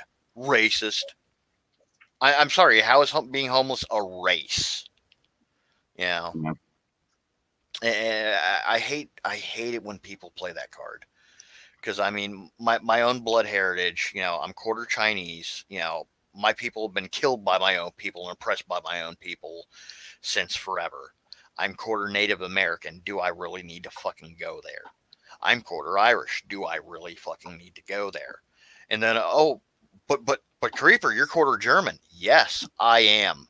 My great grandparents fled Germany in 1935 for obvious fucking reasons. Yeah, no doubt. So, granted, it was a religion of faith change, not blood heritage. Oh, thank you for subscribing to me, Mountain Man, if you're still there. Yeah, Mountain Man's good people. I'm telling you, everybody in this chat, dude, if you got a wrench in my chat, then you know you're doing something right. Yep. Yeah, Missouri is going that route too, Jack. And yes, I do win the Oppression Olympics. And that's another thing about Missouri. And I've seen some of the bills that some of their lawmakers have been trying to pass, and I'm like, wow, dude, that they might overtake Arizona. Because right now, I'm telling you, to be honest with you, right now, even according to all the gun magazines, Guns and Ammo, we are still number one for gun rights. Nice. And I'm dude, I'll damn right I'll fight for those. I'm gonna keep fighting for that because you're not taking our freaking guns, not ever. But it's an ongoing battle. It's like everybody says, you got to be vigilant. Well, I mean, Outcast, I get that too. I'm not, Chinese or Asian enough to hang with the Asian crowd. I'm not German enough to hang with the German crowd. I'm not Irish enough to hang with the Irish crowd. Believe it or not, the most gatekeeping I've come across is with my Native American heritage and my Chinese. The Irish, as long as I'm down to drink, they don't give a fuck. And as long as I'm down to do whatever stupid shit they're doing at the direct time, they're cool. But there's a federal reservation in my area, and I'm mostly Cherokee from my mom's side, but on my dad's side, we do have some Mononape in us. And the Mononapes were the ones that, when the pilgrims came over, it's like, well, we have all this land, so yeah, we'll share. But, we know how that turned out. But, the Cherokee is like, oh, that's good. And the moment they find out I have any Mononape, it's like, oh, you're a fucking race traitor. Get the fuck out. And then, a lot of the Asian ones, it just, they my hair's too American, my facial hair's too American, my skin tone's too American. And funny enough, I mostly get that from the Chinese. Like, I had this one lady that came in who was from the Philippines, and like she didn't mean it in a derogatory or demeaning way, but she ended up asking me, oh, your English is so good. How long have you been here? I'm like, I was born in this town. She's like, what? But you're Asian. I'm like, yeah, but I was born here in Florida. I was born in this town. And she's like, wow, you could have fooled me. And yet again, through different, Renaissance festivals and everything, I can cycle through different accents, and I can do the, China has been generous. You've been here 4 hours. My wife, you leave. Jeez. I Chinese now. You leave. Yeah, dude, I believe in Made in USA, dude. Yeah. I remember when I was growing up, everything said Made in USA. And then when I was in my 20s, everything started to go on Made in China. Now everything is made in China. I say we go back to Made in USA Oh yeah. because we already realized that China has fucked us. Oh yeah. But the whole funniest part of the accent thing is, as where some of them are acquired accent. Not you. I'm sorry. I'm yelling at my fucking animals. Yeah, I figured it was a cat or something, but no. The only other natural accent I have is I spent a year in Fairburn, Georgia, and went up there, came back down talking like this, and they're like, "Why are you talking like that?" And I'm talking like, "What?" Yeah, it was because that's how I learned how to talk. Yeah, well, my problem is I pick up accents real easy. Yeah, so do I, man. Oh shit. 7 Wonders, hey brother. Coming in here kind of late on the end, but welcome, my brother. China. What was that, Jack? Don't trust China. China's asshole. Not number one asshole. Yeah, China is number one asshole. they lie to us. We don't know anything that's really going on in that country right now. Oh, you want to have some real fun? Look at the satellite heat prints and carbon prints. Oh God, I've seen some of them. Yeah, no, the heat prints, they're just going away because the population's fucking dying. I mean, I don't mean to laugh at calamity, but it's just like, oh, holy shit. Yeah. No, you're absolutely right, dude. Yeah, I'll tell you what. Like I said, I ship stuff over to China. They're like a third of our. They're about a third of our customer base. To be honest with you, where I work, and we're sending stuff over, but we don't know if anything's being implemented. I mean, we're sending product there, but we don't know if anybody's doing anything with it. I think at this point, they've gotten to the point where they just said, well, you can send it over here. We'll keep it in storage. And then when we're ready to use it, we'll pull it out. Well, I mean, most explosive using in China is actually just for strip mining because they have airbags. Or airbags, yes. But they have the largest deposit of rare earth minerals, precious metals, blah blah blah blah. Not sure what the redneck prepper is talking. Oh, he's wanting this. All right, redneck, you're more than welcome. Come on in here. Pop on in here, redneck prepper. Known you long enough. In fact, what the hell? Why does he not have a ring? Yeah, I was about to say you've known him for forever, and dude don't have a ring. Well, that's the first time he's popped in this trip. And that goes for everybody. That dude, you're more than welcome to pop in here. I've got up to 6 people. Yep. 7 Wonders, hey, you're more than welcome too, man. Take my link. Come on in. We're drinking here. At least I am. I don't know. To the radar. I'd have to look it back up.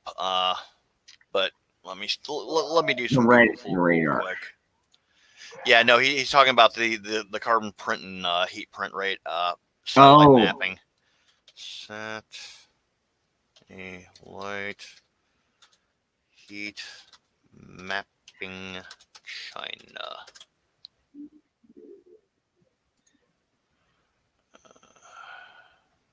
They're burning all their people. All their dead people. Aerosol pollution. All right. What is your problem with the dog? Trigger, don't worry. You didn't do nothing wrong. You know the cats just are assholes. Yeah, I'm trying to look up the comparison map that I found earlier. I don't know what. And I'm thinking they went and took it down because China is in supreme damage control mode. okay, Trigger, calm down. Trigger, sit. Yes. Okay. Good boy.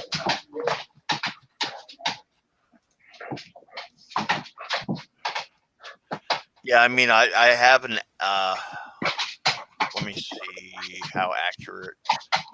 Oh no, this. Yeah, no. Red Dead. Dude, Yeah. sorry. Yeah, They I spent all sanitized it. mine on ammo. Yeah, no, like literally, the last one they have updated is 2012. They do not have anything current. Spent the night. Yeah. Oh, dude, when I went to the grocery store today, like all the toilet Sit. paper was gone.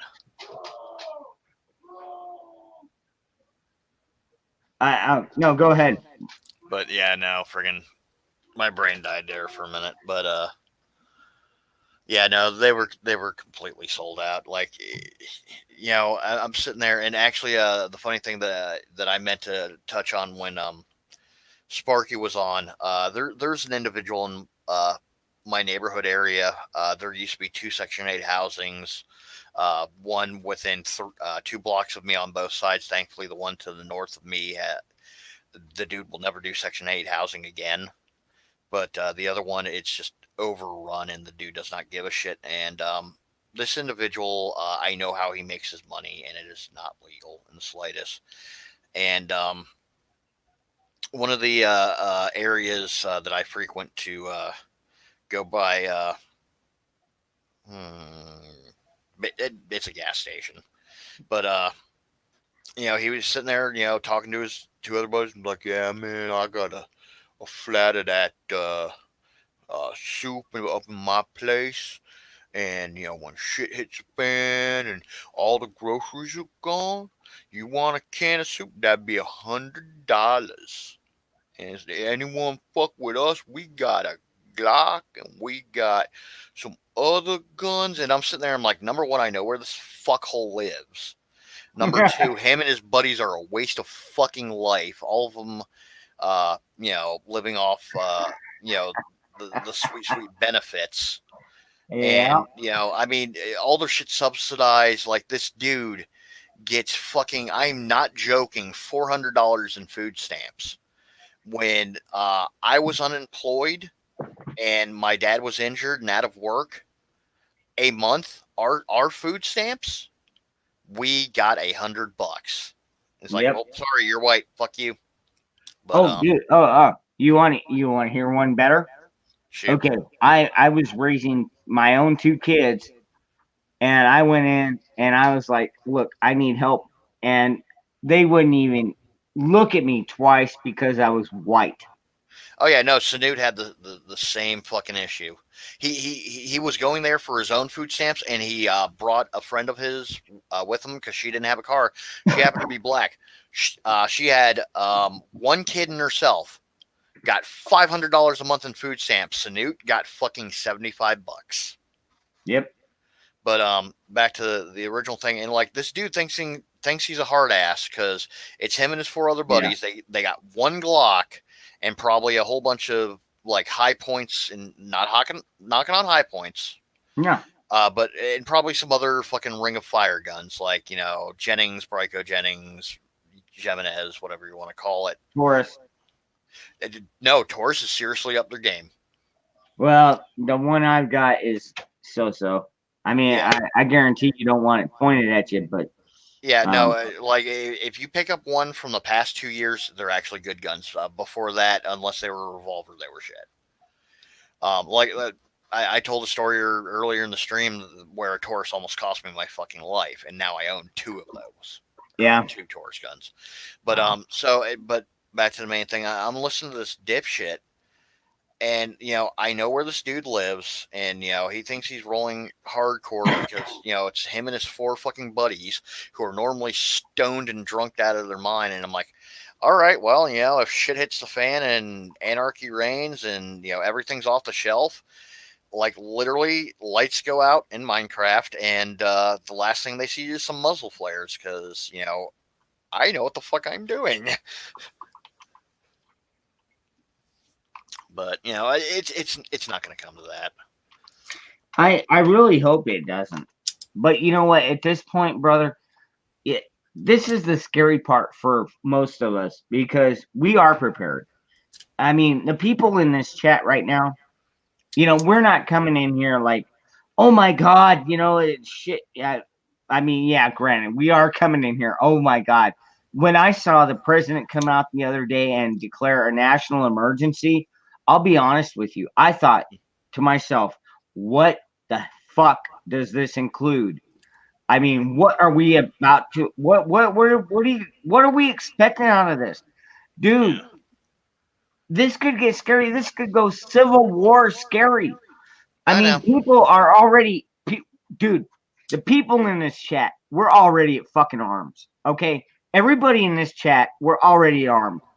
And I'm not talking about each other. I'm talking most of us. We're part of that 10, 20, 30% militia. We are the militia. We are the militia. And it's like now the government is pushing some kind of a national restriction. They're trying to do away with our First Amendment. They've been trying to do away with our Second Amendment. I really see things going sideways here. I really see it going bad, and I hate to say it, but I could honestly see a civil war because you know what? I've been preparing for war for years. Well, I guess I can try to give the bullet point version of what I was going to try to talk about before when Sparky was here. Yeah. Something I've noticed just in the past 8 years, probably a little bit longer. Let's take a look at different presidencies. W did some shit that I didn't like, but starting off with Obama realized something. He didn't come after our guns. He went after our ammo. Because let's take a look at what he did. There was the shadow ban of the 545, 7, and 6 overnight. It was just written into law, and America fell asleep on it because I'm one of however many people that enjoy the 545 caliber. People didn't care. Well, then they went after M855 ball right when the military was about to rotate through the stock and replenish with new stuff. And oh shit, they have America's rifle caliber in platforms that they have, and they can practice on the fucking cheap. Well, we're just going to say, due to the green tip, it's a cop killer round. As for anyone who knows anything about ballistics and armor, a rifle is going to pierce 3A like it's fucking nothing. Like I said, speed kills armor. Yeah. And we fought tooth and nail for that because that was America's caliber. And it went back and forth several times. Well, as this is going on, there was one of these left in the United States, and under increasing pressure from the EPA under the Obama administration, they shut down. Anyone in the chat, can you tell me what the last one in the United States of these shut down? No, wait, the last what? I haven't said what it is yet. I want to see how awake your chat is. I'm sorry. What was last caliber that was shut down? Oh no! They tried to do away with M855 ball, and no answers yet. Melody. Yeah, no. And the community fought tooth and nail, and the ATF went back and forth, taking comments and so forth, so on. They are. Yeah, just to see if they were going to do with M855 ball, and their last official thing is like, well, we're choosing not to pursue it now, and no one in the chat, frigging said, but the last lead smeltery in the United States shut down under increasing pressure from the Obama administration from the EPA. That way we would have to import our lead for ammo manufacturing or import our ammo. What happened right after that? The Russia invaded the Ukraine. So to punish Russia, all Russian imports stopped coming in.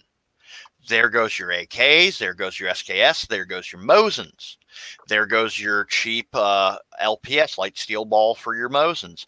There goes all your cheap Tula and Wolf Russian ammo. There goes your Burnell ammo. All that ammo on the cheap. Yet again, they went after our ammunition. The last lead smelter is shut down, so we can't produce our own to try to jack up prices. Look at the 22 ammo shortage that went out of nowhere. We couldn't shoot on the cheap anymore. He tried to strangle our source of ammunition because without ammunition, our guns are paperweights. That's why I'm reloading. And the thing is, well, even reloading components, because under the ATF laws, if you have a solid metal round, it's armor piercing by law. And that's how they would have gone after that. Because if they had gotten M855 ball, they would have gone on after the LPS and the 7-in-1 for the cheap Mosin ammo. Or frigging like a PSL if you have it. And then it would have they would have kept going down the ammo route. And then there would have been some sort of manufactured brass shortage, so you couldn't get a hold of brass case ammunition. No, and I'll be 100% honest with you, brother. Why do you think I got into reloading myself? And I'll be totally honest with everybody in here, dude. I was fully behind getting my reloading going. I mean, I've got the press, I've got the dies, I've got casks, I've got shells, I've got everything, and all I needed was powder. And was it powder? Yeah, basically powder. And I'll get to that in a moment. But then check this out. Then this whole coronavirus came out and kind of threw a damn monkey wrench in everything. So instead of going after powder and stuff to reload my own stuff, I had to change gears and go into buying extra for my family, like teepee. I'll be honest with you, dude. Okay. Have a good night, Jack. Is Jack? Oh, all right. Yeah, good night, Jack. Out. All right. So anyways, when this popped off, they went after toilet paper. And I was like, okay, well, I'd already stocked up on toilet paper like weeks earlier. I've got plenty of paper towels, toilet paper. I've got plenty of food. I've got plenty of ammo. I'm really not worried about anything. But then my sister calls me and she's like, I don't have any TP. And I'm like, well, crap, you're not going to.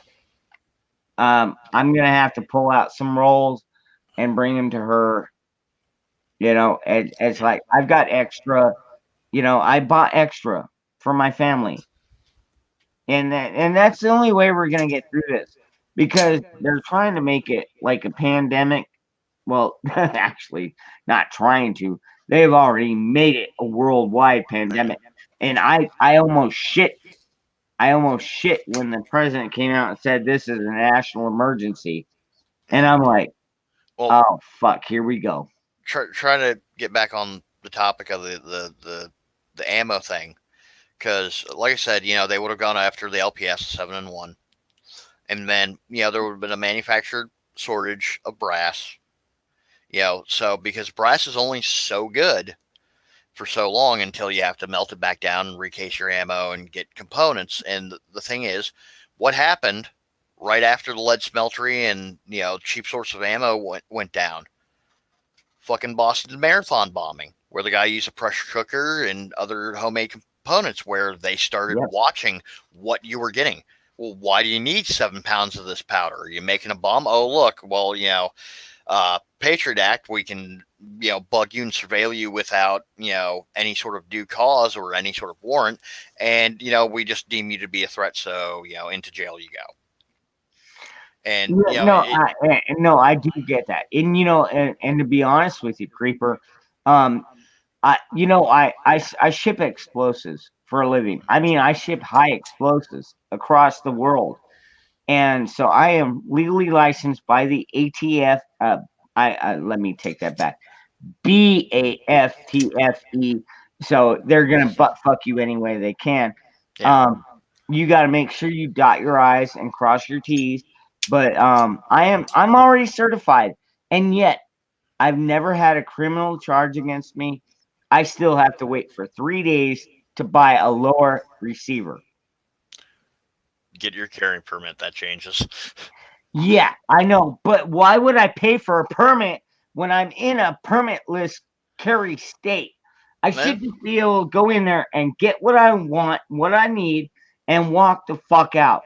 Yeah, and trust me, I agree. I have friends who have their permits just so they can get out of the way and they don't carry. Which Yeah, and I'm like, seriously, but I'm not gonna be that guy because I think it's bullshit. Because I am actually in a state that we were one of the first ones to go constitutional carry. You know, one of the 15, one of the original 15, Arizona, and it's like bullshit, man. And here I am. I've got a certificate. Not kidding you, a certificate to ship explosives, and I still have to wait 3 days oh to yeah. get a fucking lower receiver. I mean, it's like when I got my friggin' security license, and it is far harder to get your security license than it is to get a carry permit. And like, you know, I'm licensed through the state of Florida to do all this different shit, and you know, I have to wait to get a fucking gun. What? I know. I mean, one, and in my county, even before all this bullshit, my county has a wait on fucking long guns. I'm like, the fuck? But yeah, it is absolute horseshit. You're not wrong. Oh, Melody.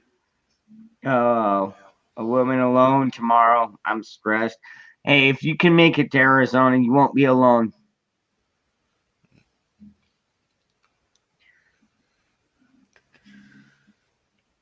That's crazy. You know, and here's Melody. You know what?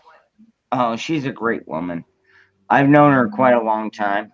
And she's all like, I'm bugging out. A woman alone tomorrow. I'm stressed. Yeah, actually, funny enough, I'm talking to a friend off on the side, and I told her there's a gun show that I'm going to tomorrow. She's like, "What? Where?" And you know, I'm like, you know, if you want to like come hang out, you know, we'll go get breakfast and go hit the gun show. And she's dealing with a lot of shit that you know I'm not gonna air, but I'm helping her out on that end, and hopefully she can you know at least come and hang out and BS with me and go look at guns for an hour. There you go. Hey, you know what? I'll tell you what. My sister, um, you know, she's single and she's older than I am. And uh, for Christmas, she's like, I want a gun. I was like, okay, what gun do you want? And so we got it for her. And I'll tell you what, makes her a lot happier and makes her feel a lot more comfortable. Oh yeah. Well, I mean, back to what I said earlier. You know, the world is a dangerous place, and the only way to feel safe is to be able to be dangerous yourself. Thomas Jefferson. Or if you go with my motto, you know, no one can protect you better than you can protect yourself. Um, I just follow that motto. I mean, you know, a lot of people like, oh, police can protect you better than you can protect. And anybody that says that, first of all, I know they're full of shit because Yeah. the police are not sworn to protect any of us. At this Oh yeah. point, they are not sworn to protect any of us. You have to protect yourself or end up in a chalk outline, folks. No. Over in Hillsborough County, which is one of the counties here in Florida, um, the sheriff Grady Judd literally said, you know, we show up after the bad shit has happened. If you want to secure your life, the life of your friends and family, you know, life, liberty, property, and all that good stuff, Rooster. get a gun. Amen, brother. Amen. Dude, it's the ultimate equalizer, dude.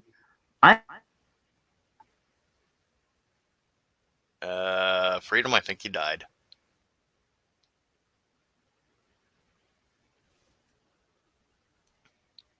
I cannot hear anything.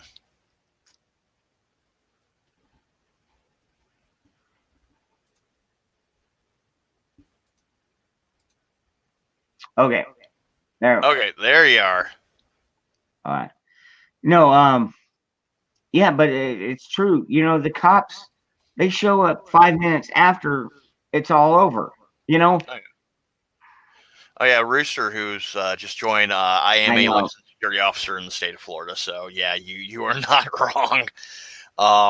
Yeah, no, and the funny thing is, PD has actually asked me on a few different occasions to go into the academy, and just sadly, from living a hard life and all the BS I've been through, my body's kind of shot, so I wouldn't make it through. But I think I'm a little bit tougher. I think. I don't know for sure. I think I'm pretty tough. I mean, my kids tell me I'm pretty tough. My kids are pretty tough.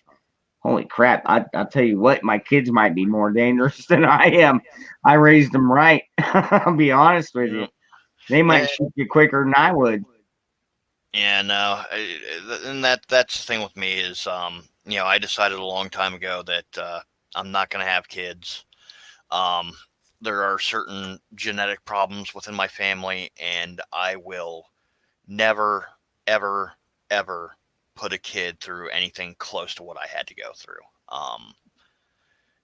If it was not for four friends, and when I was 12 years old, who made a promise that if one of us offed ourselves, the other one would follow suit. So if you killed yourself, you were killing all of us. I would not be here. Really? So, I mean, and I don't want to see anyone ever have to go through anything like that. And I've gone through things in my life that no person, no human being should ever have to go through. But the way I look at it is, due to the fact that I have these experiences, I've been through all this bullshit. If I see someone going through anything close to what I had to go through, I have those experiences so I can help them. And sadly, there are some people who have, and I'm not trying to like ego trip or float my own boat or anything. It has been nice to meet you too as well, Kevin. But individuals who, when I see the shit, I'll warn them, how it's gonna go. On a side note, my mother, while she was still alive, was diagnosed manic depressive bipolar. And when I was 13 years old, she tried to stab me to death in my sleep. And 13-year-old creeper didn't understand what was going on. What did I do wrong? What did I do to make her mad? And then they threw me into therapy for it and not her. So anytime like my shrink was not paying attention, I grabbed a hold of her psych books and I started reading. I went to the public library and I started reading. And right now, my psychology studies help me in my job more than you'd ever understand. But yet again, it just allows me to, I mean, I give advice. I'm not a counselor. I'm not a therapist. I'm not And anything. you're definitely not suicidal anymore. I mean, if you want to believe that, go for it. No, I'm joking. No, you may be homicidal. No, wait, I didn't say that. Yeah, but Okay. oh, Kevin is No, I'm Melody. not. Okay. I'm not going down without a fight. But no, sorry, I did not realize Melody. But so like I said, I try to help individuals out when I see this shit, and sadly, there have been some individuals who have gone and I give them advice, and they come back and they're like, "Oh well, shit got worse." I'm like, "Well, did you do what I said?" Well, no, I kind of did the exact opposite because I figured I knowed better, and I have lost some friends, like as in they are dead and in the ground because they didn't listen to me. Um, Another personal friend of mine, and this is why I have a friend named Caesar. It's not his real name, so I'm just going to refer to him as that. Like literally right now, he's probably one of my best friends on the face of the planet because this kid, I met him when he was 15, and this kid lived in abject fucking terror of me that I would somehow reach through the internet and fucking choke slam him. And I realized, because he was going through a lot of the shit that I went through. And I realized real life was going to tear him apart. And, his like, dorm advisor was going to open up his room one day and he was going to be hanging from the ceiling. And, I took it upon myself to, slowly work him up and everything. And I'll never forget it as long as I live. It was 2013. We had met back up. I had joined what is now my home Discord. And we were just BSing with a few friends. And I said something like super fucking snide. Or actually, no, it was at that point. Super snide to him. And he's like, you know what, Creeper? Fuck you. And you just like heard the most evil, guttural laugh come out of me. And I started clapping. He's like, what? I'm like, please repeat what you just said. And he says the thing that he said before. I'm like, no. After that, fuck you. I'm like, Caesar, when you first met me, would you have ever talked to me like that? He's like, no.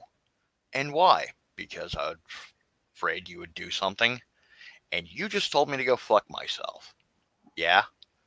I'm like, that's what I've been waiting for. And I broke it down for him. I'm like, dude, I've been trying to build you up for the past 5 fucking years to lash out at me.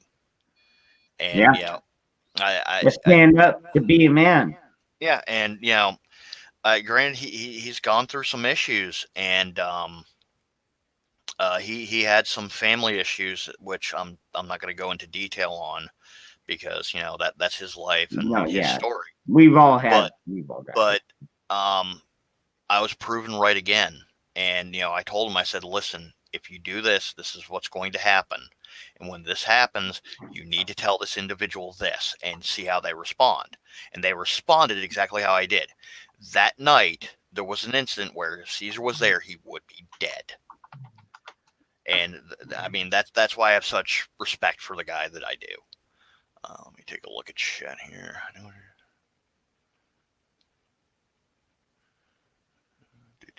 Sorry, I'm looking at chat. No, I am too. Yeah, most people are just talking about toilet paper. Oh man, I know. And I Melody, I don't get that either. Even my son and I were up there today, and he's like, "Why are they going after the toilet paper? Is there a war on toilet paper? Why?" Seven Wonders.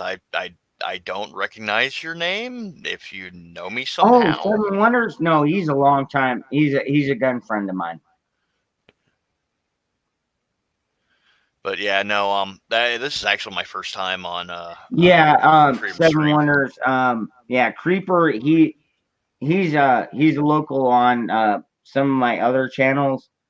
Some of my other, not my other streams. Some friends of mine. We run in different circles.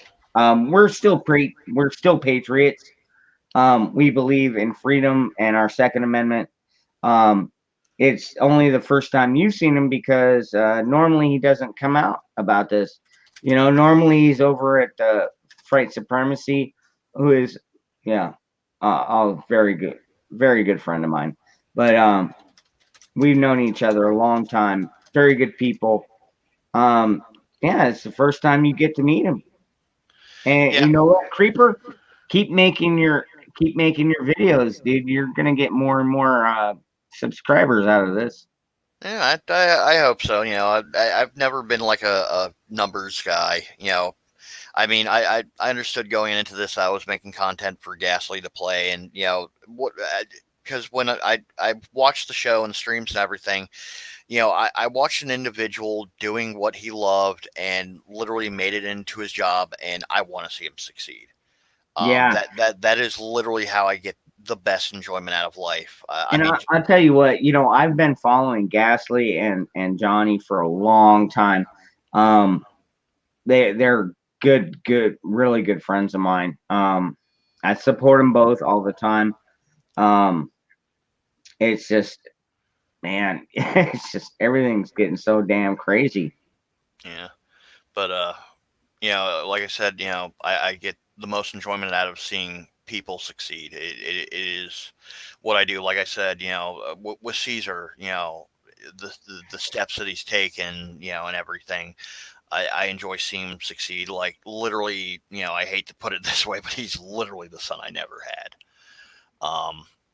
And back on the whole kid thing, I had to help raise my siblings because, my mom, like I said, she was manic depressive bipolar. She kept flipping out and leaving the house. And then, she'd get restraining orders against my dad, who then he couldn't be at the house. And then, I would have to take care of the kids. And to this day, my siblings hate me for it.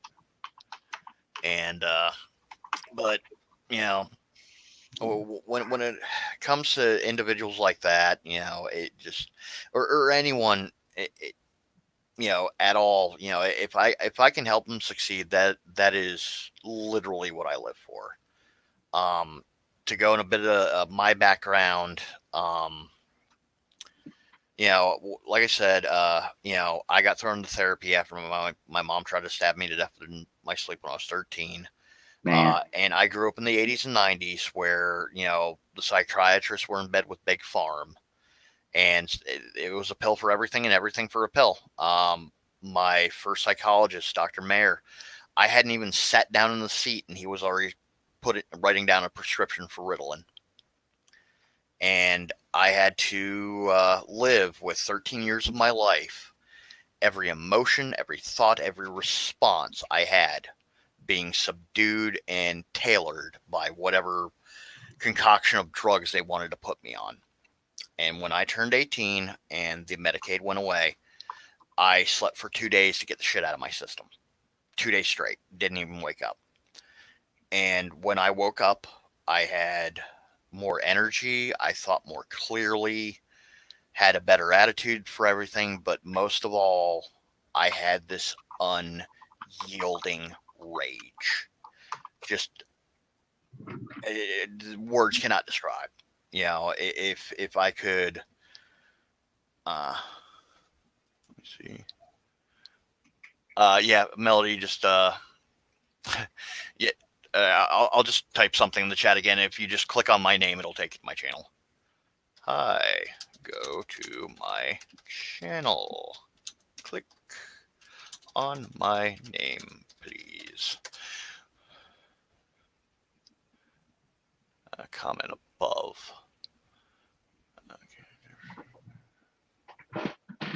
Okay, that one's at Freedom. Gotcha. I'm sorry, I'm not seeing what you're referring to.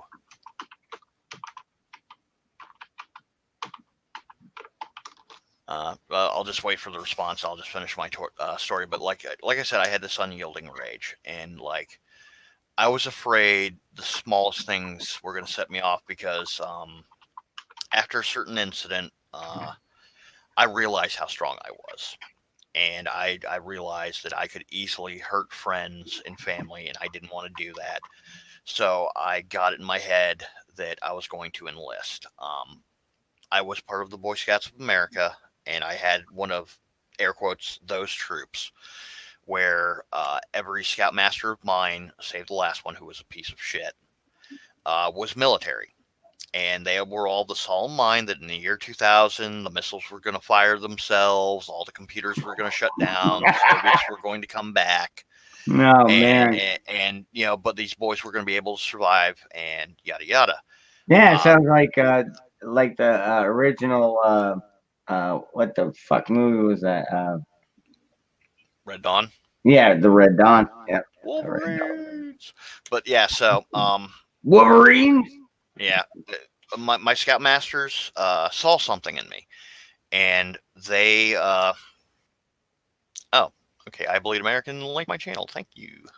Yeah, like literally, if you clicked on my name, it should have taken you to my channel. I don't know if YouTube's fucking up again. But so like they trained me under the stipulation that I would apply to one branch of the armed services. Didn't matter. My first scoutmaster was actually a Green Beret. He was in Vietnam. The basis of my skills came from him. My second Scoutmaster, who was also my rifle instructor. I'm not giving out names because you can look up the names in the Boy Scout records, and then you can find out where I am. So, I try wouldn't to, worry about that too much. but I'll just use first names. My first Scoutmaster, Robert. Excellent guy. He became the camp master for some camps that I would do work at. Jim, who was my second Scoutmaster and my riflery instructor, he was a Special Forces sniper in NAM. I'm guessing that neither one of them were gay. No, all married, all had kids. Nice. Third Scoutmaster John, he was a Marine Corps drill sergeant. He was a staff sergeant. He served in Iraq as a 311, just infantry. He did get affected by the Middle East sickness. That is still no known cause to this day. Last I knew, he is still alive. But he had to take a reservist role, and then ultimately in 2008, last that I talked to him, he was giving a discharge on honorable grounds for medical reasons, and got his DD 214 and walked. But due to the fact that, actually most of my stealth skills, Outcast, you're not wrong, did come from John. He taught me how to be the stealthy motherfucker, and that has led to my nickname Creeper. But yeah, so they all trained me, and when I decided, that just the civilian life wasn't doing it for me, like I said, I had this unyielding rage, and I would rather turn it towards the faces of our enemies than anyone here. So I went to enlist with John going along with me. He had a buddy who was a recruiter, and we went down to the recruiting station, and I'm signing away. We're talking. We're having, time of our lives. I'm going to Paris Island or Lejeune, one of the two, and I'm going to be on the fast track. I'm going to be PFC by the time I come out.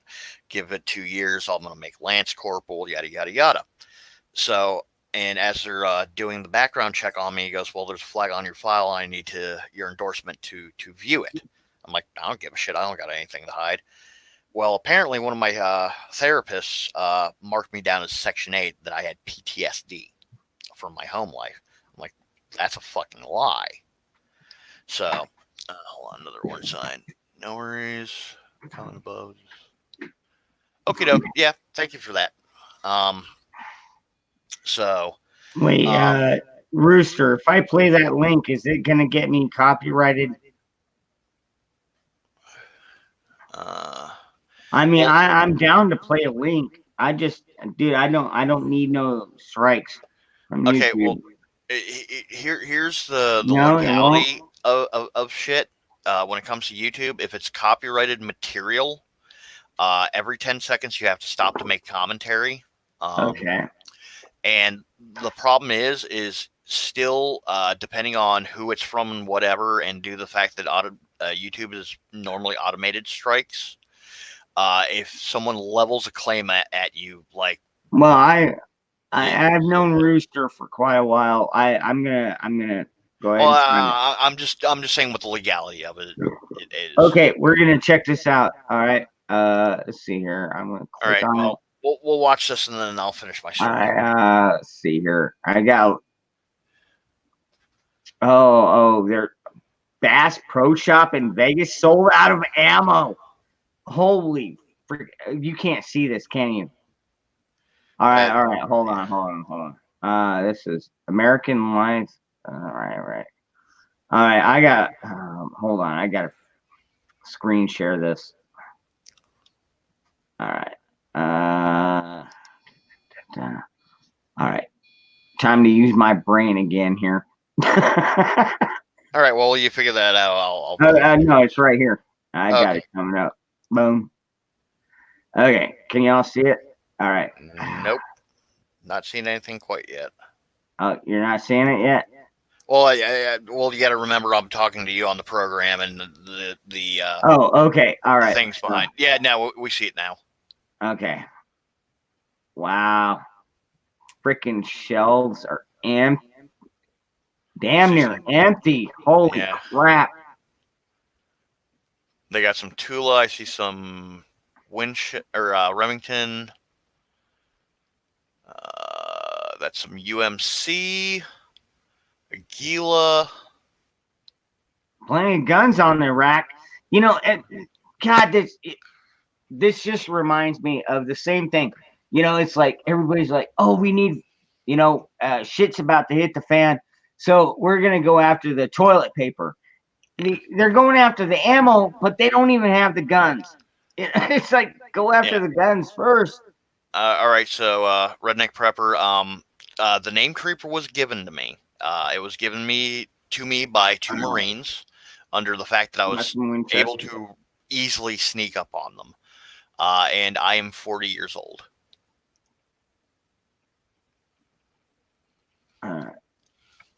Well, thank you for that. Yeah. Oh, yeah. I got some Winchester Super X and whatnot. But so to finish that little story, so I had to go to a state licensed psychiatrist to prove. Comment on one of yours.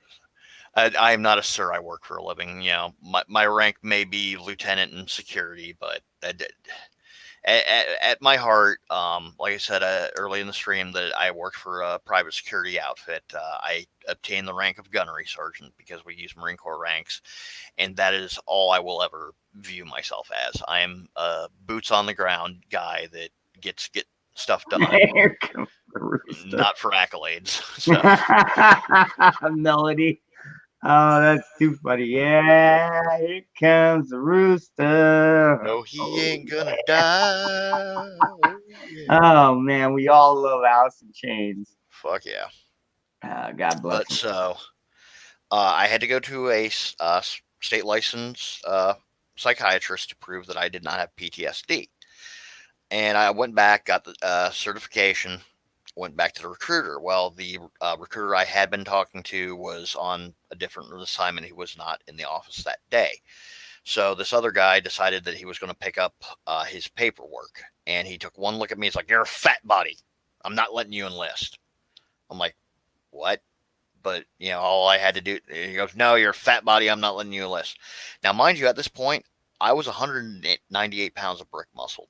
Now, the only problem I had is growing up, I was a chunky kid. I'm not going to lie. And no matter what I've done, I cannot get rid of this gut. You know, I'm down to 225 pounds right now. And I have the same gut that I had then when I was almost pushing 300. I'm like, dude, fucking make me run a qual. You know, or you want to step outside, I'll fucking own you. Yeah, exactly. And he's like, "No, you're going to run a qual. You come here and, you know, do this obstacle course, blah, blah, blah, blah, blah." So what ended up happening is anyone who has been through any sort of obstacle course qualifications in any branch of the armed service, every obstacle is encased or surrounded by old telephone posts. As I came off a rope swing, I was dismounting off the obstacle to go to a half wall that I had to, you know, hop over. The tip of my boot got caught on one of the telephone posts, causing me to trip, and I went face first in the half wall. It's like, "Oh, your knee buckled. Fuck you. You're done. Get out." And, you know, once you're denied, you're denied. That's it. Game over. And so the guy came back the next day, and the other dude was bragging about how, you know, he put me in as a do not recruit. Apparently that went up to change, and that dude lost a stripe over that. Because, like, literally, I was meant to be on the fast track. And, I mean, like, I wanted to be a grunt. That's all I've ever wanted in life. And my scoutmaster ended up coming back to me and he goes, "Hey, listen, dude, I understand you're pissed." He was more pissed than I was, to be honest. But he goes, "Listen, I know some guys. It's a private security firm. It's not the military. But you will get out there. You will make a difference." I'm like, "Tell me more." Well, I've always gone for leadership roles, only because I've just always had that mindset within me. It's like if I see a situation, I realize the best way to deal with it, and I just do it. I mean, Well, I it mean, goes it goes back to the old um, Marine motto. You know, you improvise, you overadapt, and you overcome. Improvise, overadapt, and overcome. And so I've fucked up, always but been okay. in that same mindset. I wasn't even raised military. I I know. wasn't raised Marine. That's just how I am. And in working in construction, it's like if you see a problem, instead of sitting there scratching your fucking head, you just realize, okay, this is how we've got to fix this, and let's get it done. And And yeah, I mean, when I went into the private security field, due to my time in the scouts, same way with my job, I climbed up through the ranks, and towards the end of my Boy Scout career, they realized, I couldn't be a patrol leader and be the quartermaster and be the troop guide and all the shit. So they made me senior assistant scoutmaster at 17. So, yeah, but yeah, no, exactly. and when I got into the unit, uh, we all had assumed names. We didn't know anyone's real name because OPSEC, uh, hack, lol, what? I don't get that one either. What is that, Rooster? Hack. Um, I mean, if I he's don't calling get me a that hack, one if either. that's what he thinks, okay, cool. I don't care. No, no, this is Rooster. I don't think he's calling. He's not meaning it as a derogatory term. If he's saying it, he's got Have to a good mean night, it. Melody. Oh, good night, Melody. Yes, sweet dreams, son. All right. Well, Man, we've been on a long time. yeah, we've been on over for 3 hours. Man, that's crazy though. But you know what, Creeper? We've never had this kind of conversation before. It's really good I to get mean, to know you, man. yeah, I'm an interesting individual. Like I said, I live under my people's curse of may you live an interesting life. But to finish that thought, when I went into the private security field, we went through our version of basic, which was literally a 3-week course. And just through a few other things. Did you have to do the gas mask thing where you go into Yeah, the you literally had to go in with gas mask. The shit was burning in the corner. You had to take off your gas mask, say your serial number, and walk out. man? Good God.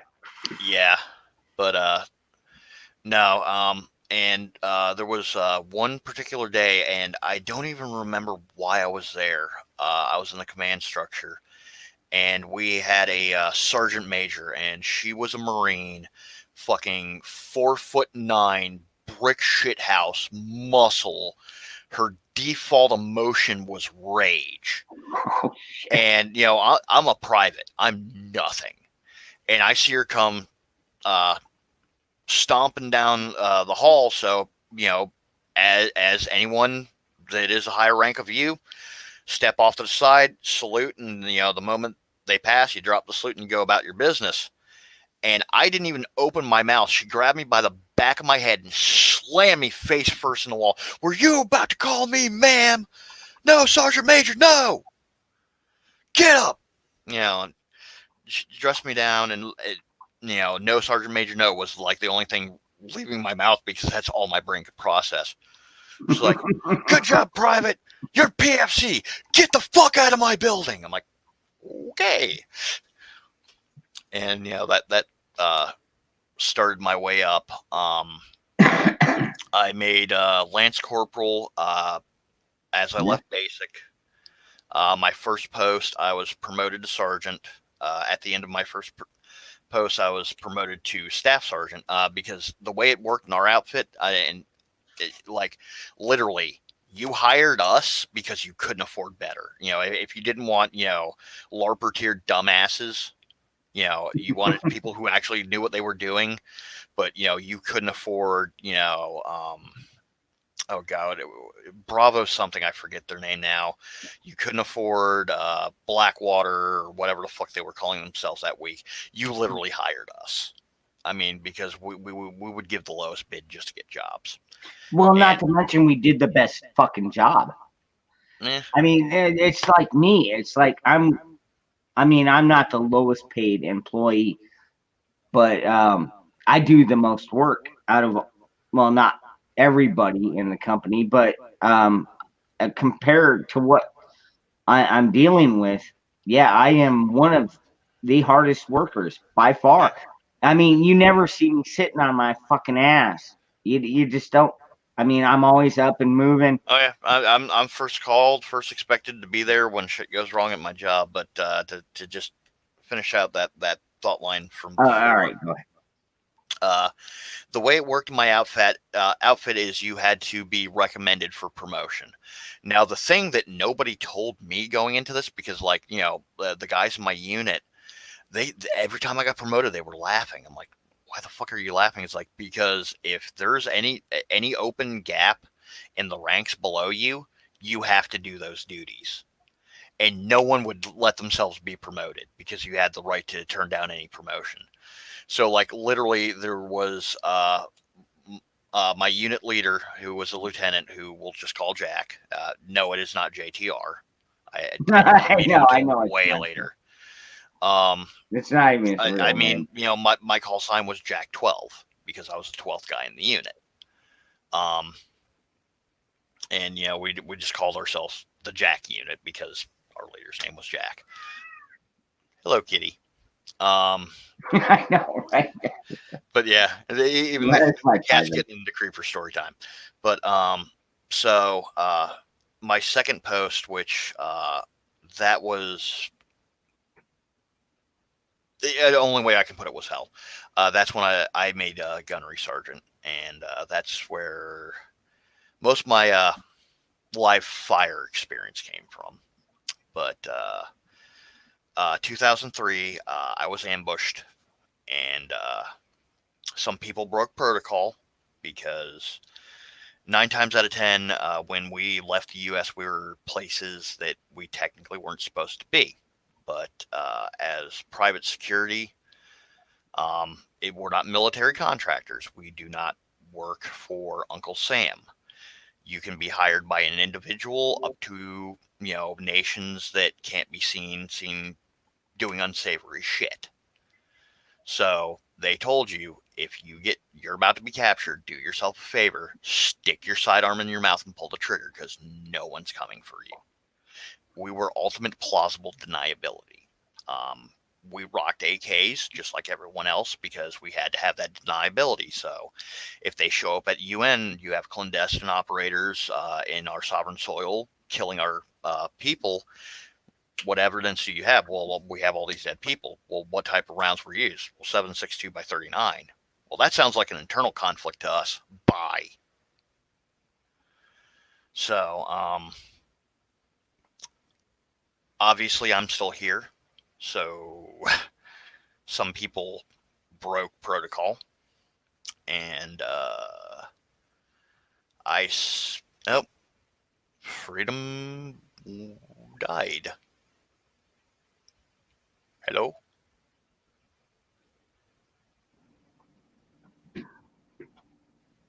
Okay, I hear you reconnected. Freedom, Yeah. you there? Okay. Yeah, I'm here. Yeah, sorry you dropped for a second. No, y'all are talking about my cat. Come here. Come here, Tiger.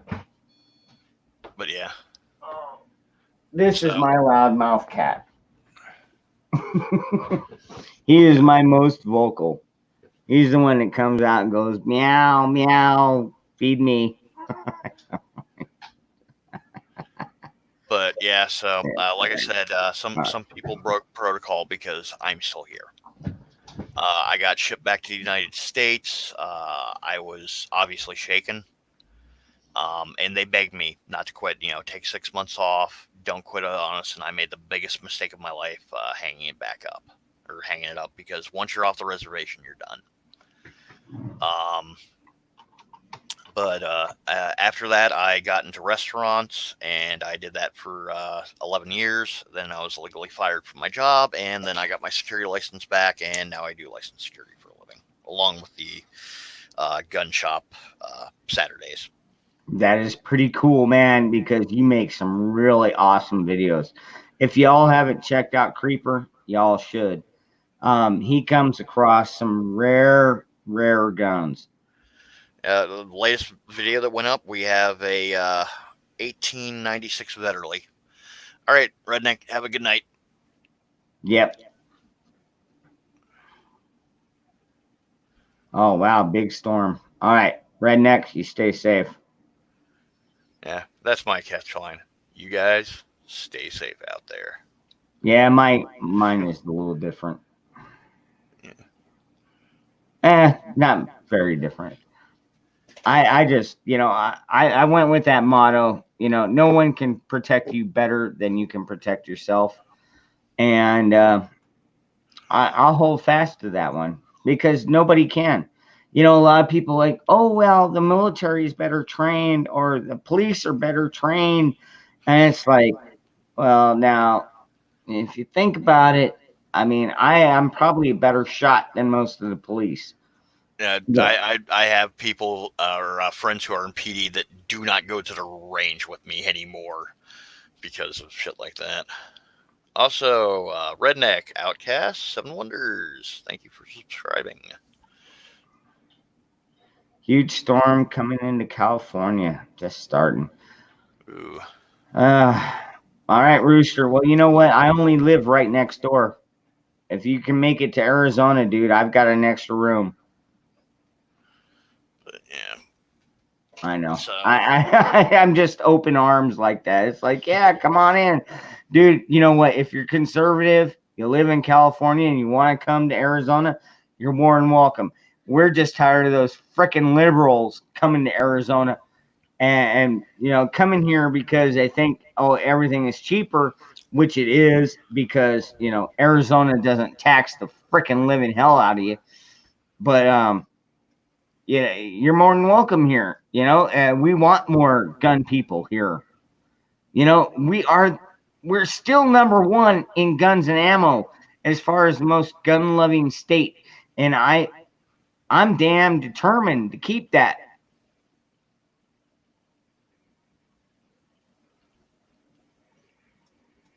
Creeper, you still there? Yeah, sorry, I had to look at my home Discord because they were literally blowing me the fuck up. It's like, dude, are you still alive? I'm like, I'm sorry, I'm still on this stream. Oh, wow, which we've been streaming for 4 hours now. I know. Shit. It's been a long time. We need to get out of here. Yeah. You know what? I want to thank you all for coming here and hanging out with us. It has been a pleasure. Seven Wonders, always a pleasure, my friend. And you know what? Maybe one of these times, me and Seven Wonders will do a stream. Or Rooster.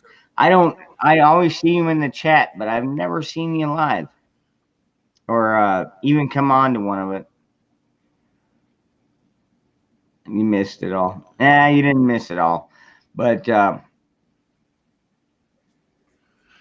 and like literally, I just came in here just to bust your balls for not being on the stream. I'm like, you know what? This is actually kind of fun. I'm gonna hang out here, and then Sparky shut up. I'm like, oh great, I get to finally bullshit with one of my favorite vets. Yes, I know, right? No, man, it's always fun, man. It's always fun, and me and Sparky give each other endless shit because he's an AR guy and I'm an AK guy. I am with Sparky on that, dude. AR all the way. AR all the way. I mean, yeah, don't get me wrong. I love my ARs. It's just, and I guess this is also kind of a testament to it because, I mean, if you go back in some of my videos, I have an A4 clone. It's a Rock River with a Stagnato heavy barrel on it. And I mean, I got that gun for a song and a dance. It is easily a $1,200 gun, and I paid half that. And I mean, it is a gun that I'm never going to get rid of. I treat it as an SPR, special purpose rifle. If I need to reach out to some longer distances, I got I think it's a 1.5 to 6 variable optic on it. And, kind of like the AKs, I can drop to irons just below it if I need to for closer range. And, literally the two rifles that, if I'm going out my door and not looking back, it's my AK in my hands and my AR, that AR slung across my back. Because, I realized, like I said earlier, a firearm's a tool. Right tool for the right job. If I'm out in the streets and I'm in open areas or to close quarter areas, I'm going to be using my AK. If I need to reach out and touch someone, I'm switching over to the AR. Yep. There you go. And you know what? I am totally down with that theory, although I keep only ARs. But you know what? Now they're making ARs that you can actually convert to 7.62. Oh yeah, no. We got the magazines for those at the shop. It's a bolt carrier, recoil buffer spring, and barrel change. Yeah. And what a lot of people do, and I'm kind of a fan of this idea, is people go around with kits and like literally you pop two springs, you push down your recoil buffer spring detent, you take that out, put your 5.56 buffer spring in there, take out your 5.56 upper, pop two pins, and you're back to 5.56. Yeah, it literally is that simple. Yeah, I mean when it the AR is the Barbie doll of the sporting rifle world. It's all about the accessories. It truly is, man. I'll tell you what, you can swap barrels with. I mean, as long as you got the right lower receiver to accept the magazine, I mean, you can switch. Well, AR-15, AR-10. I mean, AR-10, the magwells are different on that one. You can't do it. Well, yes, yeah, I know. That's what I'm saying. But you switch out the lower receiver, and just dude, it still runs the same way. But yeah, so all right, we were talking about getting out of here because we've been on for 4 hours and we got. I know it's almost midnight here. Oh, dude. Oh God, what time is it? It is 2:47 in the morning here. Oh man, yeah, I'm still before midnight. So yeah, lucky you. I'm going to the gun show tomorrow too. Oh, right on. All right. Well, you have fun, brother. Yeah, I'm not too happy that I'm only rolling in with $200, but I'm probably gonna. I got a Mauser HSC post-war production 380, and I've just only had problems with it. Cosmetically, the gun's great. It will run. I just think the magazine's a problem because it's a fucking pro mag. But I'm gonna see if I can't trade that in towards something more that I want, but we'll see. All right. All right, well, ladies and gentlemen. I guess we will call that a night. Like we said, thank you all for joining us. I mean, me and Creeper, we've never had a conversation like this before. And you know what, Creeper, don't be a stranger to me. Yeah, and the funny thing is, the past couple times that I've seen you streaming, like I was going to probably maybe duck out a bit early on FPH and come over here and just kind of give you shit. But yeah, I definitely enjoyed my time here. Definitely enjoyed reading the chatters off on the side, and definitely down to have. Yeah, and like I said, over here we're more. I know that Fright. I know Ghastly is. He's definitely a gun lover. We know that, John's or AP is definitely a gun lover. We're all gun lovers. We're all freedom lovers. And that's just the whole point of my channel. We all love freedom. That's our main goal. We just want to be free. Just leave us the fuck alone. Yeah, pretty much. Just real quick before we go, what's the easiest way to get a hold of you about that side thing that I had mentioned before? Do you want me to shoot you a message? You just stay on the line, and when I hang up, we can discuss that. Okay. All right, got it. Cool.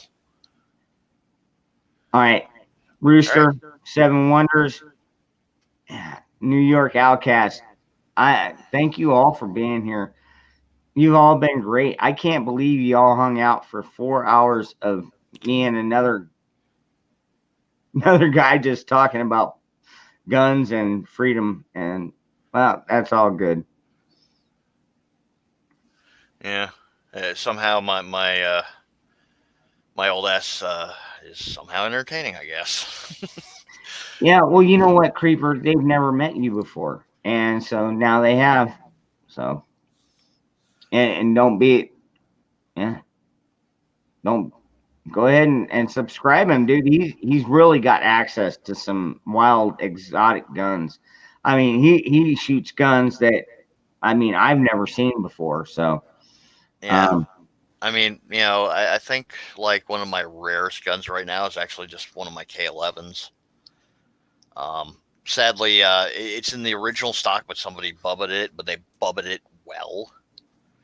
But yeah, that's in the 7.5 Swiss. Got a Tokarev. Really can't think of anything that's really super exotic.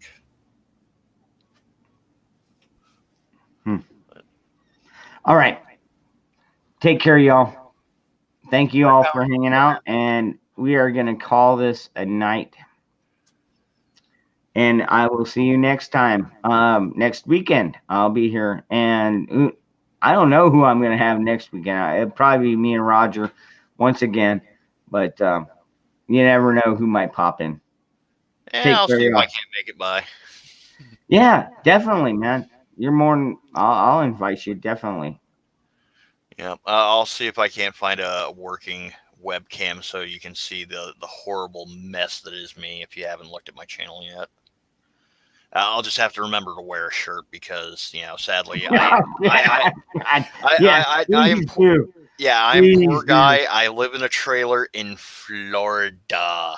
I live in a trailer in Arizona, so yeah, I am 5 minutes off the Gulf of Mexico, so infinite swamp ass. Oh God. Okay. All right. Good night, Have a y'all. good night, guys.